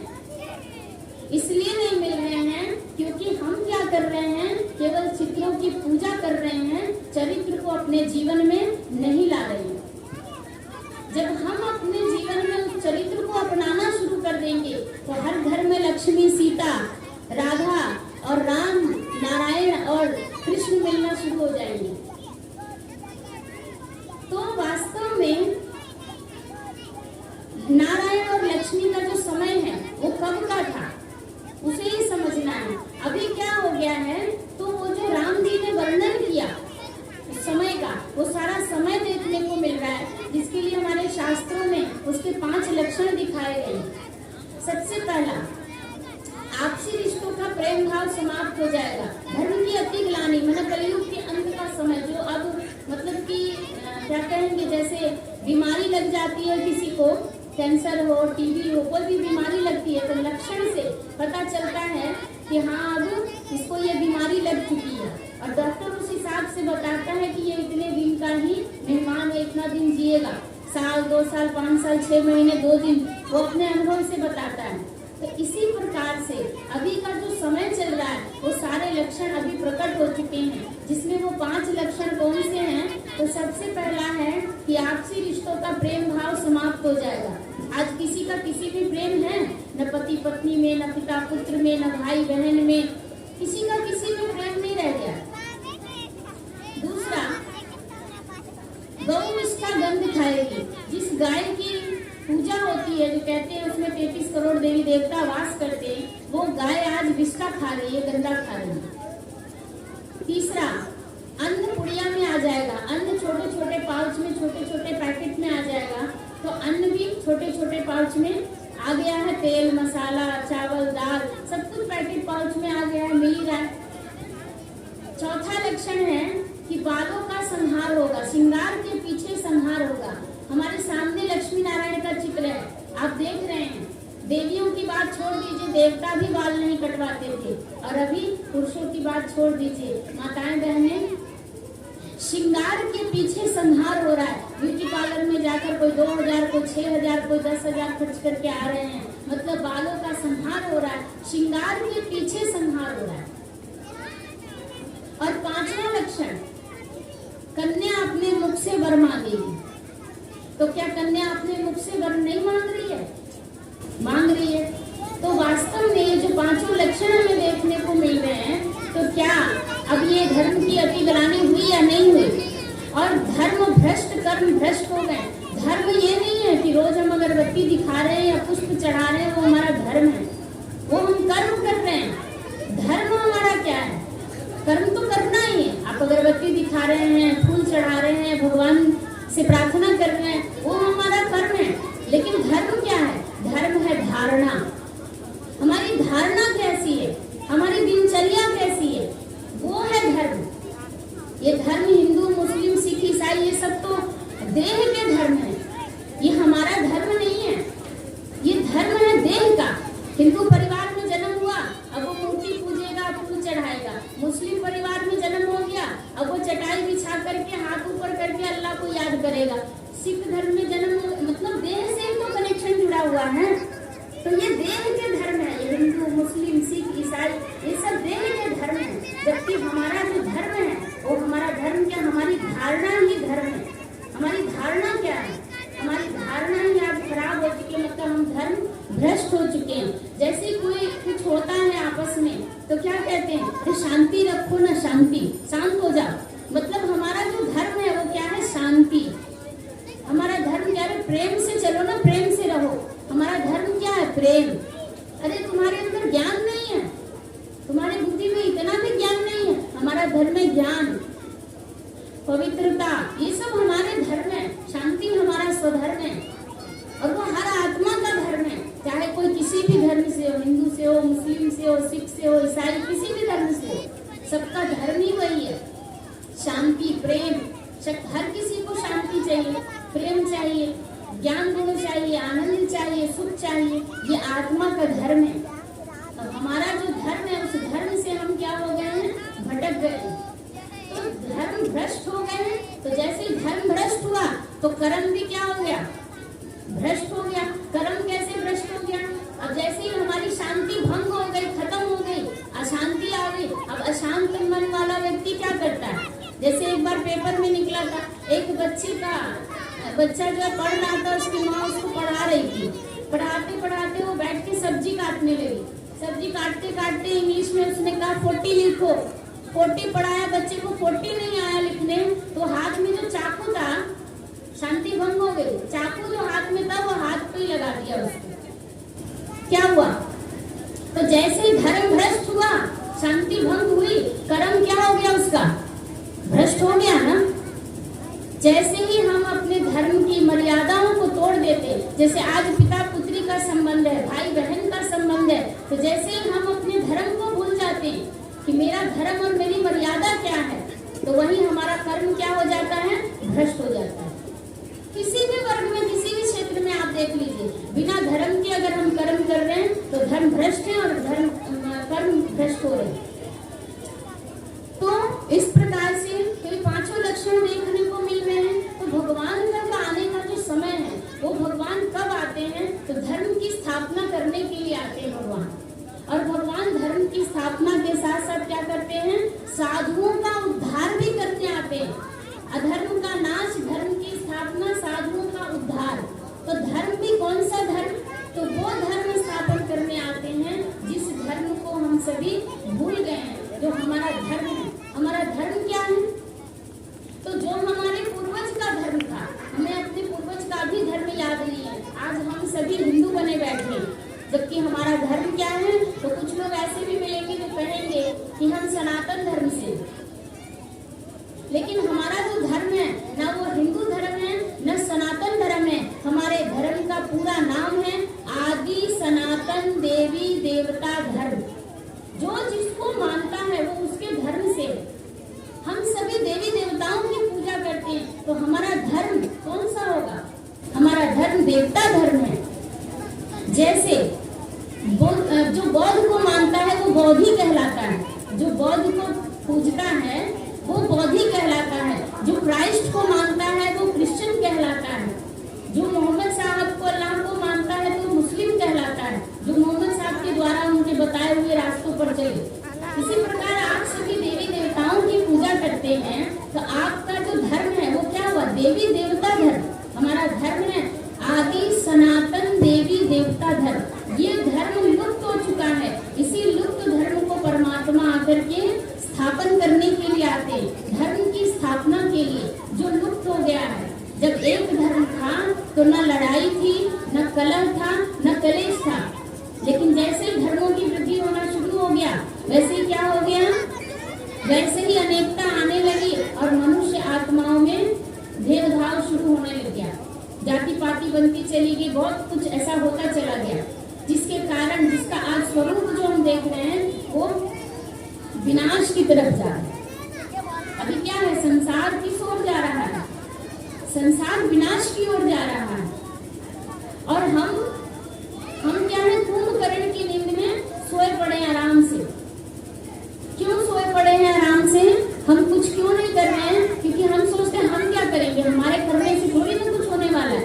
सरकार करेगी, भगवान करेंगे जो करना होगा, तो भगवान भी करेंगे।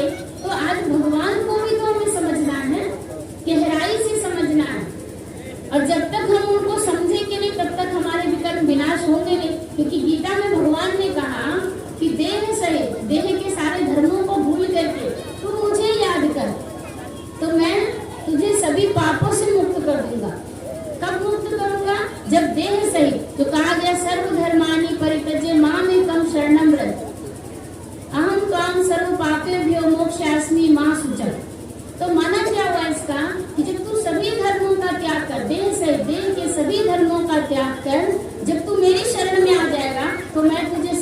पापों से मुक्त कर दूंगा। तो देह का त्याग करने के बाद उसके पास क्या बचेगा? मैं आत्मा हूँ, शरीर नहीं, मैं आत्मा। देह से रिलेटेड सारे संबंध समाप्त हो जाएंगे। इसीलिए दिखाया गया कि श्री राम जी को भी योगी स्वरूप दिखाया गया, श्री कृष्ण को भी योगी स्वरूप दिखाया गया। योगी माना क्या हुआ? मतलब ध्यान करने वाले। उन्होंने भी परमात्मा का पूजन किया, उनका ध्यान किया, जिसके कारण जो आज आप जाएंगे तो वहाँ शिवलिंग देखेंगे, शिवलिंग स्थापित है। शिव परमात्मा को उन्होंने सर्वोच्च माना। तो परमात्मा उसको कहेंगे जो सर्वधर्म मान्य हो। दूसरा, परमात्मा उसको कहेंगे जो सर्वोपरि हो। सर्वोपरि का मतलब हुआ कि जो सुख दुख, जन्म मृत्यु, लाभ हानि, यश अपजस, इस सब से क्या हो जाए? वो मुक्त हो, उसको कहा जाएगा सर्वोपरि, जो परमात्मा। इसके बाद परमात्मा उन्हें कहा जाएगा जो सर्वज्ञ हो। सर्वज्ञ का मतलब सब कुछ जानने वाला, सब कुछ जानने वाला हो, जो आदि मध्य अंत तीनों कालों और तीनों लोकों को जानने वाला हो, उसे परमात्मा कहा जाएगा। इसके बाद परमात्मा उन्हें कहा जाएगा जो गुणों में अनंत हो, जिनके गुण की महिमा गिनती में नहीं है। तो परमात्मा और देवात्मा, महान आत्मा, धर्मात्मा, मनुष्य आत्मा या पाप आत्मा, जो भी कर्म के अनुसार हम सभी यहाँ बने हैं, जैसा हमारा कर्म होगा वैसा ही हमें नाम मिलता है। लेकिन परमात्मा का नाम जहाँ भी आप देखेंगे, उनके नाम के पीछे नाथ और ईश्वर शब्द मिलेगा आपको। जैसे आपके मुजफ्फरपुर में स्थापित है गरीब नाथ, गरीब नाथ, अमरनाथ, महाकालेश्वर, ओंकारेश्वर, रामेश्वरम, गोपेश्वरम। तो लास्ट में अंतिम शब्द क्या लगता है? ईश्वर या नाथ, मतलब जो सबका नाथ हो, सबका ईश्वर हो।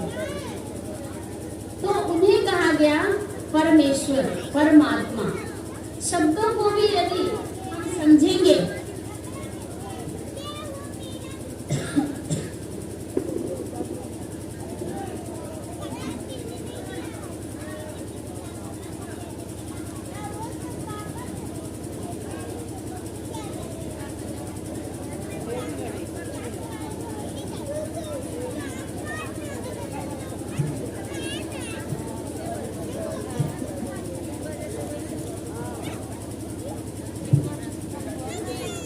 यदि हम शब्दों को भी समझें तो उससे भी हम समझ सकते हैं।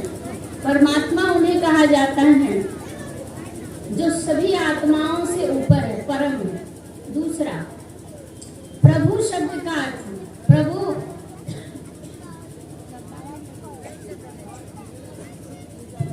प्रभु शब्द का अर्थ क्या है? जो किसी के प्रभाव में नहीं आता है, उसे प्रभु कहा गया है। तो वो कौन होगा? तो निराकार परमात्मा। अगला, उन्हें भगवान शब्द कहा जाता है। भगवान से भी हम उनको संबोधन करते हैं, भग जोड़वान। भग माना क्या हुआ? भग माना होता है ऐश्वर्य, योनि और भूमि। जो इन तीनों से वान हो, माना दूर हो, न्यारा हो, जिसे इन तीनों से कोई मतलब नहीं हो, उसे कहा गया है भगवान। इसके बाद अल्लाह, अल्लाह का अर्थ होता है सबसे बड़ा। फिर कहते हैं खुदा।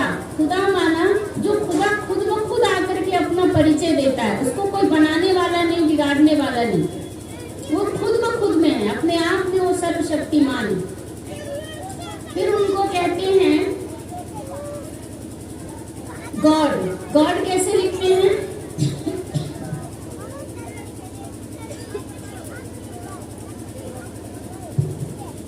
गॉड माना हुआ GOD।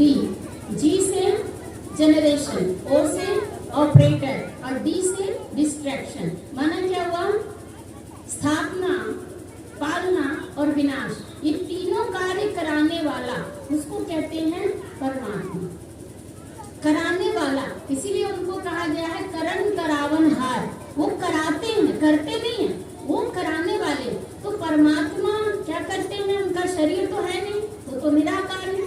तो वो आते हैं जब धरती पर तो 3 देवताओं की रचना रचते हैं, ब्रह्मा, विष्णु और शंकर। तीनों के द्वारा वो अपना कार्य कराते हैं। इसीलिए परमात्मा के 3 मैनेजर, परमात्मा जिनको विधाता कहा गया, विधि का विधान लिखने वाला, विधि का विधाता। तो विधाता शब्द आता है वो किसके लिए आता है? जिसके लिए कहा गया ब्रह्मा, विष्णु, शंकर भी उसमें क्या है, उस विधान को नहीं बदल सकते।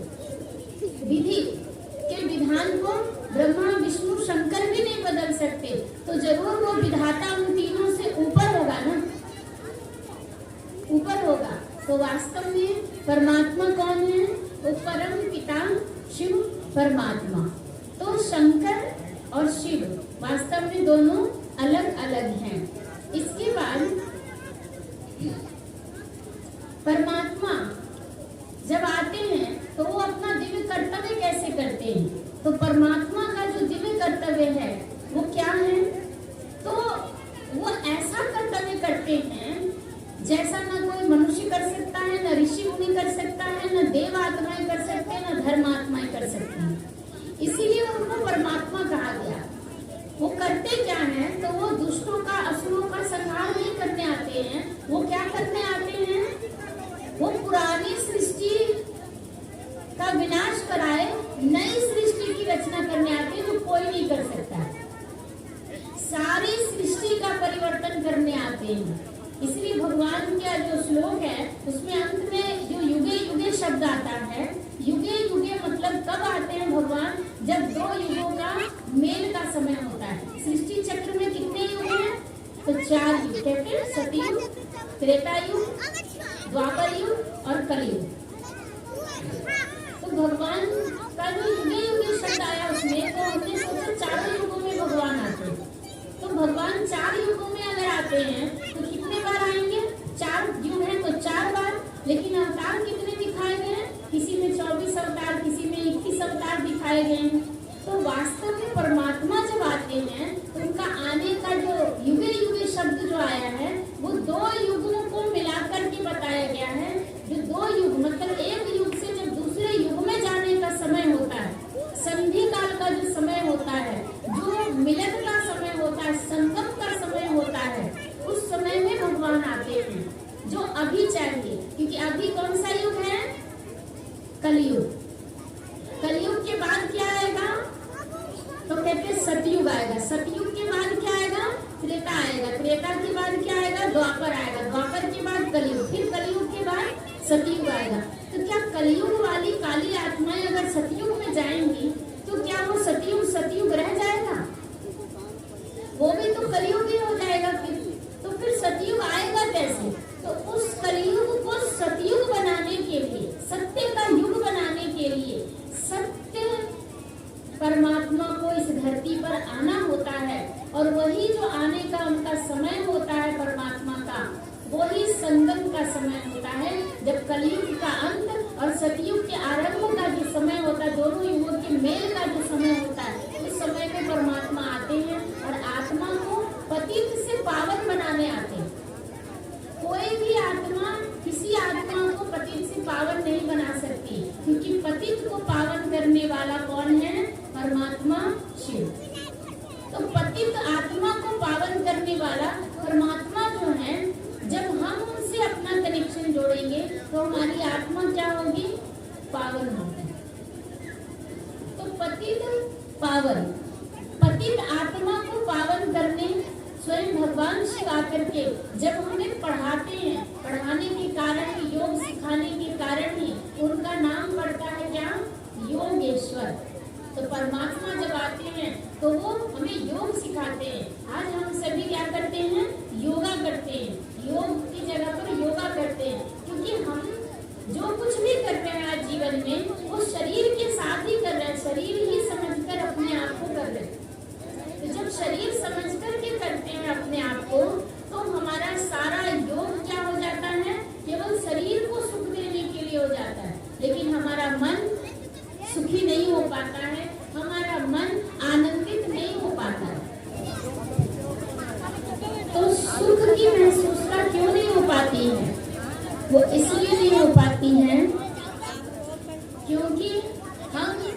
समझते हैं कि सांसारिक सुख जब हमें मिल जाएगा तो उससे हम सुखी हो जाएंगे। लेकिन अगर किसी को सोने की भी कुर्सी पर बिठा दिया जाए तो भी वो सुखी नहीं है। एक बार एक गरीब रोड पर था और एक सेठ जो है आराम से वीआईपी गाड़ी में जा रहा था, तो गरीब उसको देखा और सेठ ने उसको देखा, दोनों एक दूसरे को देख रहे। गरीब ने सोचा क्या इसके ठाट बाट है, ऐसा ठाट बाट तो हमें भी होता तो हम भी सुखी होते।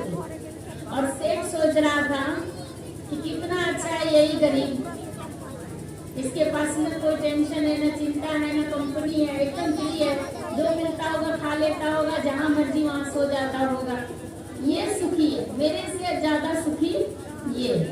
मतलब कि दोनों एक दूसरे को सुखी समझ रहे थे। वो जो गरीब था वो भी सेठ को देख करके सोच रहा था ये ज्यादा सुखी है, और सेठ सोच रहा था कि मेरे से अच्छा तो ये। जबकि दोनों ही क्या है, केवल देह को देख देख कर अनुमान लगा रहे थे कि ये सुखी है, जबकि दोनों में से कोई भी सुखी नहीं था। दोनों में से कोई सुखी नहीं था, क्योंकि देह को कितना भी हम सुख देते चले जाएं, वो सच्चा सुख है ही नहीं। हाँ, सुविधा है, वो सब सुविधा है, लेकिन सुख नहीं है।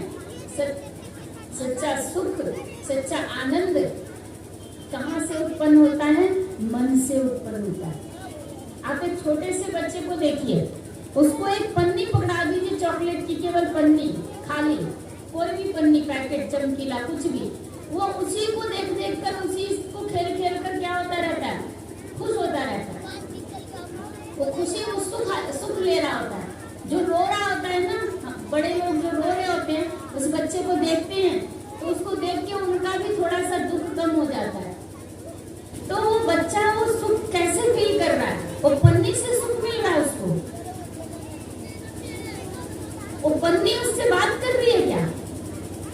तो चॉकलेट की पन्नी बात तो नहीं कर रही है उससे, वो तो जड़ चीज है, वो तो बात नहीं कर सकती, कुछ अनुभव नहीं दे सकती, कुछ सुना नहीं सकती, फिर वो खुश क्यों हो रहा है? तो उसके अपने विचार, अपने संकल्प जो मन में उसकी उत्पन्न हो रहा है, वो उनसे खुश हो रहा है।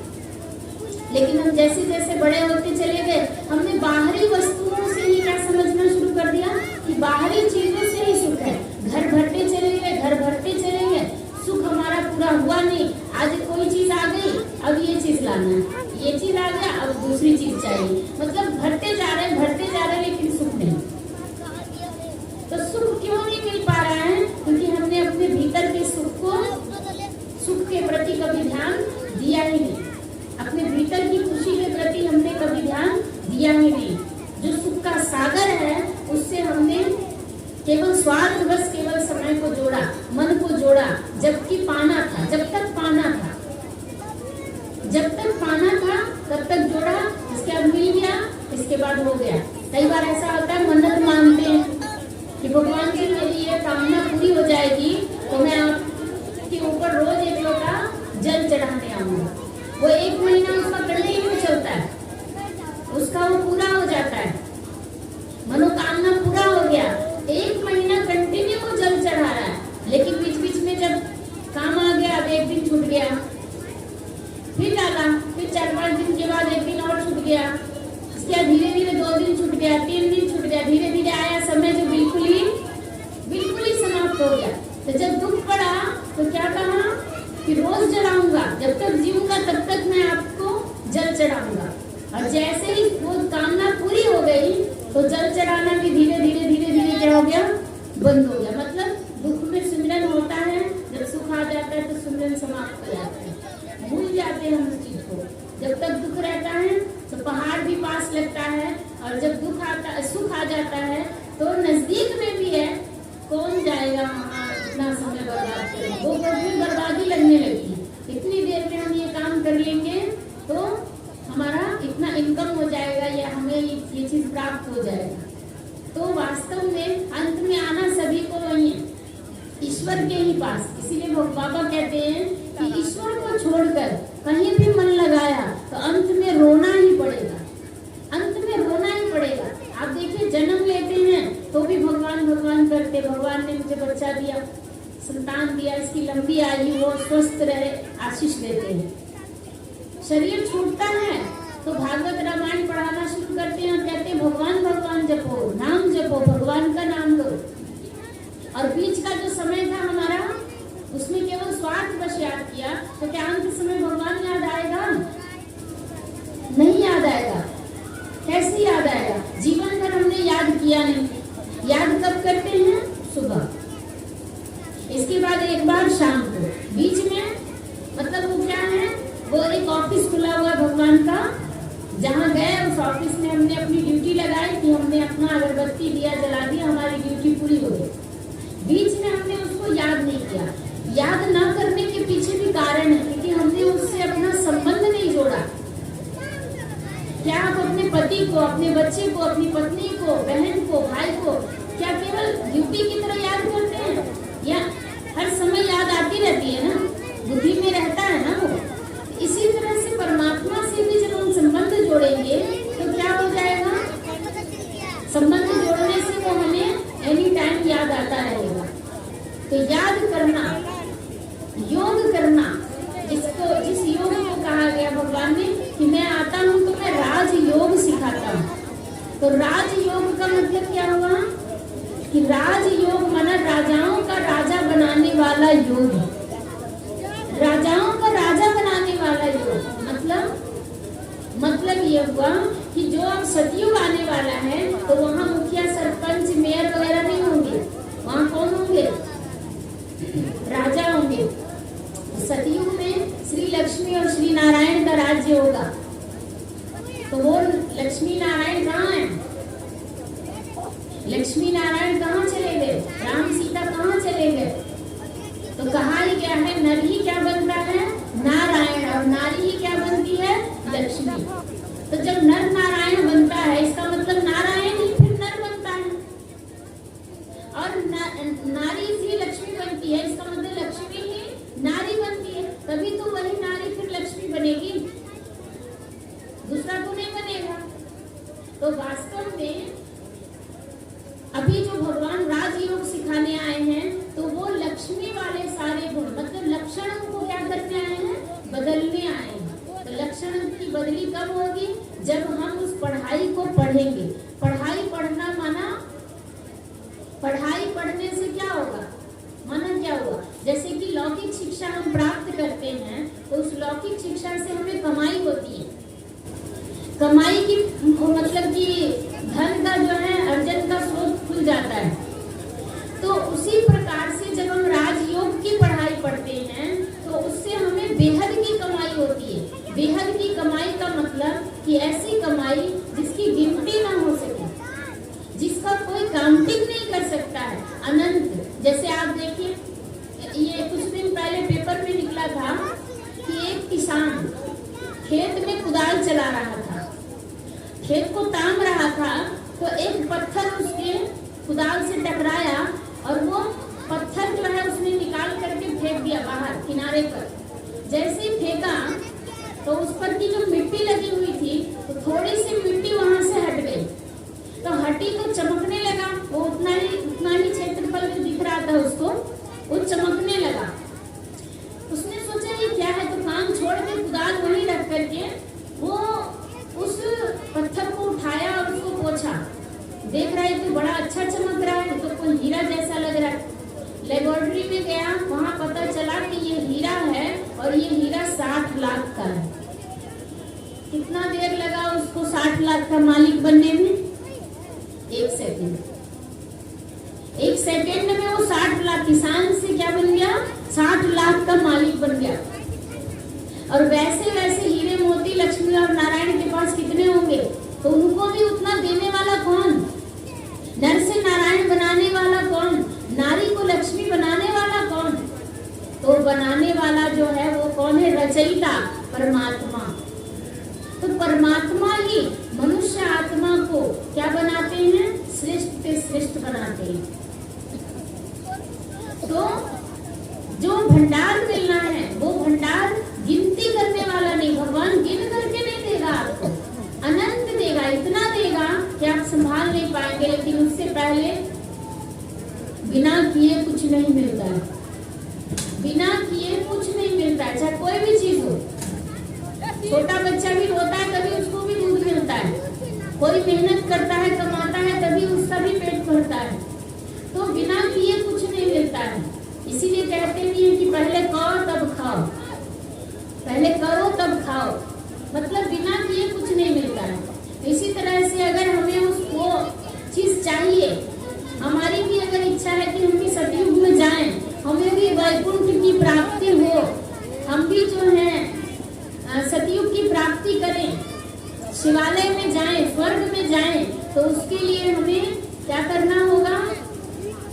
उसके लिए मरने से नहीं होगा। कई लोग शरीर छोड़ते हैं तो कहते स्वर्ग में चला गया, चाहे चोरी किया, गलत काम किया, कुछ भी किया, वो कर्म की पोटली तो उसके पास है और वो स्वर्ग में चला गया। स्वर्ग में जाना इतना आसान है कि कैसा भी कर्म किया स्वर्ग में चला गया? नहीं, स्वर्ग में जाना मतलब स्वर्ग लायक काम करना। स्वर्ग लायक काम मतलब कि अपने चरित्र को, अपने विचार को शुद्ध पवित्र पावन करना। नाम ही है उसका क्या? स्वर्ग। नाम ही है क्या उसका? सतयुग।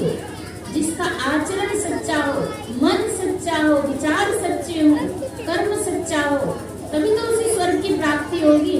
तो सच्चा कैसे बनेगा? अपने आप नहीं बनेगा, बनाना पड़ेगा। जैसे लौकिक शिक्षा प्राप्त करने के लिए स्कूल जाते हैं तब हमें विद्या मिलती है, इसी प्रकार से यदि स्वर्ग में भी हमें जाना है, सतयुग में भी जाना है, तो हमें क्या करना पड़ेगा?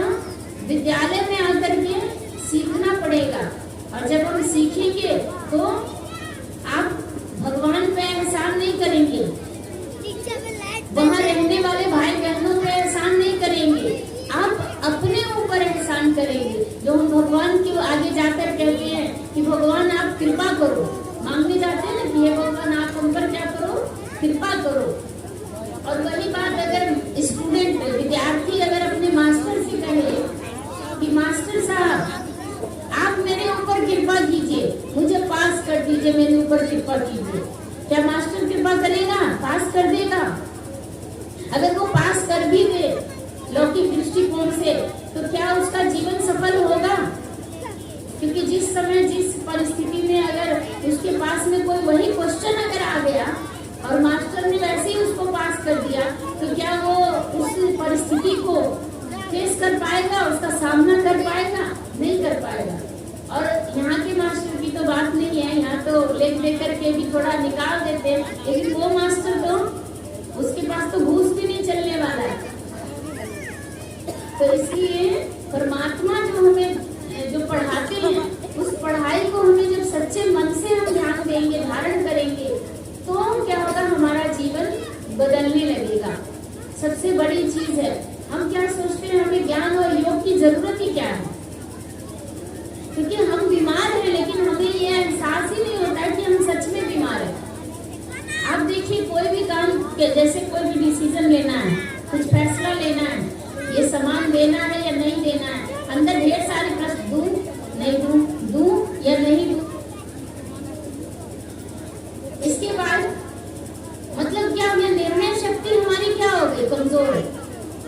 इसके बाद आप देखेंगे कि जीवन में बहुत सारे उतार चढ़ाव आते हैं। कोई समस्या आ गई, कहीं कोई बात हो गई, लेन देन हो गया, उतार चढ़ाव आ गया, तो हमारे अंदर उसको सामना करने की शक्ति नहीं है, जिसके कारण कोई अपने आप को फांसी लगा लेते हैं, कोई जहर खा लेते हैं, कोई भाग जाते हैं घर छोड़ करके। तो ये क्यों हो रहा है? हम बीमार हैं, हम स्वस्थ नहीं हैं। हमारा मन है हमेशा नेगेटिव विचार, गलत विचार, गलत विचार, और उस गलत विचार के कारण क्या होता चला जा रहा है? शरीर को बीमारियां लगती चली जा रही है। हम सोचते हैं डॉक्टर के पास जाएंगे, दवाई खाएंगे, शरीर ठीक हो जाएगा। शरीर तो ठीक हो जाएगा, लेकिन बीमारी जो पैदा करने वाले जो विचार हैं, वो विचार तो नहीं बदले ना। और जब विचार ही नहीं बदले तो क्या वो बीमारी ठीक होगी? वो बीमारी ठीक हो गई, फिर से बीमारी आ जाएगी, क्योंकि वही हम सोचेंगे तो फिर से बीमार हो जाएंगे। तो वास्तव में हमें स्वयं को समझना है कि हम वास्तव में बीमार हो गए, हमें इलाज की आवश्यकता है। और वो बीमारी कहाँ से शुरू हो रही है? तो शरीर से, जो खान पान से बीमारी है जो शुरू होती है, या हवा से या वातावरण से जो बीमारी लगती है, वो हमें 20 बाकी 80% बीमारी हमारे अपने मन के विचारों से उत्पन्न होती है। इसलिए हम अपने विचारों को जब ठीक करेंगे, हम अपने मन के विचारों को जब शुद्ध करेंगे, पावन करेंगे, तभी क्या होगा, तभी हमारे जीवन में से रोग और शोक दूर हो जाएंगे। और वो विचार कब शुद्ध होंगे, जब हमारा कनेक्शन पावर हाउस से जुड़ेगा। पावर हाउस से जुड़ेगा। हम सब क्या है, एक एक बल्ब है, अलग अलग। हम सबको अपना अपना बल्ब जलाना है। हम सभी मिट्टी का दिया है, और इस मिट्टी के दिए में जब आत्मा रूपी ज्योति जलती है, जल तो रही है लेकिन हमें ज्ञान नहीं है। जैसे लैंप, लालटेन जब जलाते हैं तो क्या होता है, चारों तरफ से पूरा ढका हुआ होता है। मतलब कि वो विस्मृत है, वो भूला हुआ है कि मैं प्रकाशमान हूँ। लेकिन जब हम मिट्टी का दीपक खुले में जलाते हैं तो क्या होता है, वो प्रकाशमान है, वो दिख रहा है, मिट्टी है और दीप है। तो ये हमारी जागृत अवस्था है कि मैं शरीर नहीं, मैं आत्मा हूँ। और मैं आत्मा किसका बच्चा हूँ, अपने पिता परमात्मा का बच्चा हूँ, जो ज्योति स्वरूप है। परमात्मा की कलाएं कभी गिरती नहीं, कभी घटती नहीं, कभी बढ़ती नहीं, वो एक समान है, सदैव वो समान रहता है। लेकिन आत्मा की कलाएं घटती और बढ़ती रहती है। परमात्मा दिव्य गुणों से संपन्न है, मतलब भंडार है। हम आत्माएं गुणों में क्या है, कभी गुण घट जाते हैं, कभी गुण बढ़ जाते हैं। कभी किसी पे बहुत प्यार आता है, कभी किसी पे बहुत गुस्सा आता है, कभी किसी को सुख देते हैं, कभी किसी को दुख भी दे देते हैं। मतलब क्या है, घटता बढ़ता रहता है, ऊपर नीचे होते रहते हैं। तो वास्तव में हम सभी आत्मा उस परमात्मा से जब कनेक्ट होने लगेंगे तो हमारे ज्ञान गुण क्या है, परमात्मा वाले हमारे भीतर क्या है, आना शुरू हो जाएंगे। और जैसे जैसे आने लगेंगे तो आत्मा अपने सातों गुणों को जागृत कर लेगी। और जब आत्मा अपने सातों गुणों को जागृत कर लेगी तो धीरे धीरे वो आत्मा अपने सत्य स्वरूप में आ जाएगी और सतयुग में जाने के योग्य बन जाएगी। मतलब नर क्या बन जाएगा, श्री नारायण, और नारी क्या बन जाएगी, श्री लक्ष्मी। गुणों को जब धारण करेंगे, जिस गुण को धारण करने के लिए आप सभी ने विष्णु जी के 4 हाथ देखे हैं, और 4 हाथ में अलग अलग शस्त्र दिखाए गए, अलंकार दिखाए गए हैं। चारों में शस्त्र ही नहीं है। शस्त्र किसमें दिखाया गया है, कितने हाथ में, तो कहते हैं कि केवल 2 हाथ में। तो वो जो शस्त्र दिखाया गया, जिसमें शंख, चक्र, गदा और पद्म दिखाया गया, तो ये हमें सिखाता है कि हम कैसे नर से नारायण बनेंगे। नर कैसे नारायण बन सकता है, तो उसके लिए हमें क्या करना होगा, उसके लिए हमें उन चारों अलंकारों को अपने जीवन में धारण करना है। सबसे पहले उनके हाथ में चक्र दिखाया गया, जिसको कहते हैं सुदर्शन चक्र। तो सुदर्शन चक्र नहीं है, वो क्या है, स्वदर्शन चक्र। स्वयं का दर्शन करना है, अपना दर्शन, अपनी दिनचर्या का दर्शन, अपने विचारों का दर्शन। हम जितना बार बार अपना दर्शन करेंगे तो क्या होते चले जाएंगे, हमें अपनी कमी कमजोरियां दिखाई देना शुरू हो जाएगा। लेकिन हम अपना दर्शन नहीं करते, प्रदर्शन करते हैं। तो जितना प्रदर्शन करेंगे तो क्या हो जाएगा, हमारी अपनी कमी कमजोरियां हमें दिखाई नहीं देगी और दूसरों की कमी कमजोरियां हमें दिखाई देगी। तो वो कमजोरियां क्या कर लेंगे, हम अपने अंदर उस चीज को धारण में लाते चले जाएंगे। वो आत्मा कस के पकड़ लेगी। जो कहते हैं ना, आदत पड़ चुकी है, आदत लग गई है। एक बार से कोई चीज की आदत नहीं लगती है, जब हम उस चीज को बार बार रिपीट करते हैं तब हमें आदत लगती है। इसके बाद दूसरे हाथ में दिखाते गदा। गदा माने क्या हुआ कि जो भी हम अपने अंदर जो कमी कमजोरियां देख रहे हैं, उस कमी और कमजोरी को क्या करना है, उसका विनाश करना है। कमी कमजोरी का विनाश करना है। इसलिए विष्णु जी के हाथ में न कटार दी जाती है, न तीर धनुष दिया गया है, न तलवार दिया गया, उनके हाथ में गदा दी गई। गदा का मतलब क्या हुआ कि ना तो उसमें धार देखने की जरूरत है, ना ही उसमें जो है मतलब क्या कहते हैं, एवर रेडी तैयार करने की जरूरत है, म्यान में से निकालने की जरूरत है। गदा इसलिए दिखाया गया क्योंकि वो चारों तरफ से क्या है, मजबूत है, और दूसरा वो हर समय तैयार है। किस चीज के लिए तैयार है? आप जब मर्जी उसको उठा करके उस पर किसी पर भी वार कर सकते हैं। तो मतलब वो एवर रेडी है, युद्ध के लिए एवर रेडी है। मतलब हमारे अंदर जो बुराई है, चाहे रात को भी आपको नजर आए, दोपहर में नजर आए, सुबह नजर आए, शाम को नजर आए, जब भी आप अपने आप का दर्शन कर रहे हैं तो आप अपनी कमी कमजोरियों का उसी समय विनाश कर सकते हैं। और तीसरे हाथ में दिखाया गया शंख। शंख का मतलब क्या हुआ कि ये नहीं है कि हाथ में शंख पकड़ लेंगे तो हम नारायण बन जाएंगे, नहीं। शंख का अर्थ क्या है? शंख ध्वनि, मतलब हमारे बोल से संबंधित है। हमारा बोल कैसा होना चाहिए? कम बोलो, धीरे बोलो, मीठा बोलो, सत्य बोलो, स्वमान में बोलो और सोच कर बोलो। इसलिए उनके हाथ में शंख दिखाया गया। शंख मना हर घड़ी नहीं बजाना है, समय पर बजाना है। मतलब बोलो, लेकिन कैसा बोलो? कम बोलो, धीरे बोलो, मीठा बोलो, सत्य बोलो, स्वमान में बोलो और सोच कर बोलो। लेकिन आज क्या हो गया है? आज हम सभी उसका उल्टा कर रहे हैं। ज्यादा बोलते हैं, जोर से बोलते हैं, कड़वा बोलते हैं, झूठ बोलते हैं, अभिमान में बोलते हैं और बिना सोचे समझे बोलते हैं।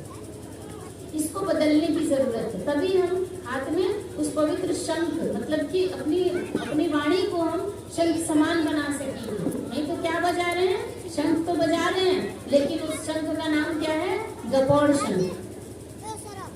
गपौड़ शंख बजा रहे हैं, मतलब बिना मतलब के गप मारे जा रहे हैं, बोले जा रहे हैं, बोले जा रहे हैं, व्यर्थ बातें, उसको गपौड़ शंख कहा गया। तो आज सभी गपौड़ शंख बजा रहे हैं। बजाना कौन सा शंख है हमें? दिव्य शंख, दिव्य बोल वाले शंख। चौथे हाथ में दिखाते हैं पद्म। पद्म माना कमल, कमल का पुष्प। तो कमल पुष्प क्यों दिखाया गया? क्योंकि गृहस्थी जीवन माना लक्ष्मी नारायण क्या है? गृहस्थी तो है। तो आपका जो गृहस्थी हो, कैसा गृहस्थी हो? कमल फूल के समान। कमल फूल माना कि रहना तो कीचड़ में ही है, इसी संसार में हमें रहना है, लेकिन इस संसार से हमें कैसे रहना है? न्यारा और प्यारा रहना है। मतलब ये छींटा हमारे ऊपर नहीं आना चाहिए। छींटा नहीं आने का मतलब कीचड़ से क्या आती है? दुर्गंध आती है। तो दुर्गंध क्या है? तो आज क्या है, हम सभी जो भी गृहस्थी में है, तो दुर्गंध क्या है? कहीं से चुगली की दुर्गंध, कहीं से जो है क्रोध की दुर्गंध, कहीं से लड़ाई की, तो कहीं से झगड़े की, कहीं से झूठ बोलने की। ये सारी दुर्गंध है, ये सब कीचड़ है। और ये रहना तो इसी कीचड़ में, क्योंकि कमल को अगर हम कीचड़ से निकाल के बाहर लगा दें मिट्टी में तो मर जाएगा, वो जी नहीं पाएगा। इसलिए रहना तो हमें इसी कीचड़ में, लेकिन कीचड़ में भी रहते हुए कैसे रहना है? कमल के समान रहना है। इसीलिए कहा गया है, न हरि भूलो न गृह त्यागो, रहो इसी जिंदगानी में जैसे रहता है कमल पानी में। तो रहना है हमें इसी संसार में, लेकिन कैसे रहना है? कमल पुष्प के समान, न्यारा और प्यारा। हमारा तन भी न्यारा, मन भी न्यारा और धन भी न्यारा। न्यारा मतलब शुद्ध, पावन, पवित्र, पवित्रता के द्वारा कमाया हुआ। तो इस प्रकार से जब हम सभी इन चार गुणों को अपने जीवन में धारण कर लेंगे तो क्या हो जाएगा? तो हम नर क्या बन जाएंगे? श्री नारायण के समान। फिर घर में आपको लक्ष्मी की मूर्ति लगाने की जरूरत नहीं पड़ेगी, हर घर मंदिर हो जाएगा। गांव मोहल्ले में चौराहे पर कोई मंदिर बनाने की जरूरत नहीं होगी, हमारा मन स्वयं मंदिर हो जाएगा। इसलिए नाम दिया है मंदिर। मन को भगवान का दर बनाने की जरूरत है, लेकिन मन में क्या है? कीचड़ भरा हुआ है, इसलिए उनको बाहर स्थान दिया, एक घर में एक कोने में उनको स्थान दिया, क्योंकि हमारा मन अब भगवान के रहने योग्य नहीं रह गया, इसीलिए अलग से उनका मंदिर बनाने की जरूरत पड़ी। तो वास्तव में परमात्मा को स्थान कहाँ देना है? अपने मन में देना है। इसीलिए कहते हैं मन मंदिर। तो मन मंदिर कब बनेगा? जब हम अपने ऊपर ध्यान देंगे, मतलब चार चीजों को हम धारण करेंगे, तो हम अपने ऊपर ध्यान देकर स्वयं को, नर को क्या बना देंगे? श्री नारायण। तो इस प्रकार से जीवन में परमात्मा जब हमें ज्ञान गुण से सुशोभित करते हैं तो ही मनुष्य नर नारायण बनता है और नारी श्री लक्ष्मी बनती है। तो परमात्मा आकर के अब हमें योगी से क्या बना रहे हैं? राजयोगी।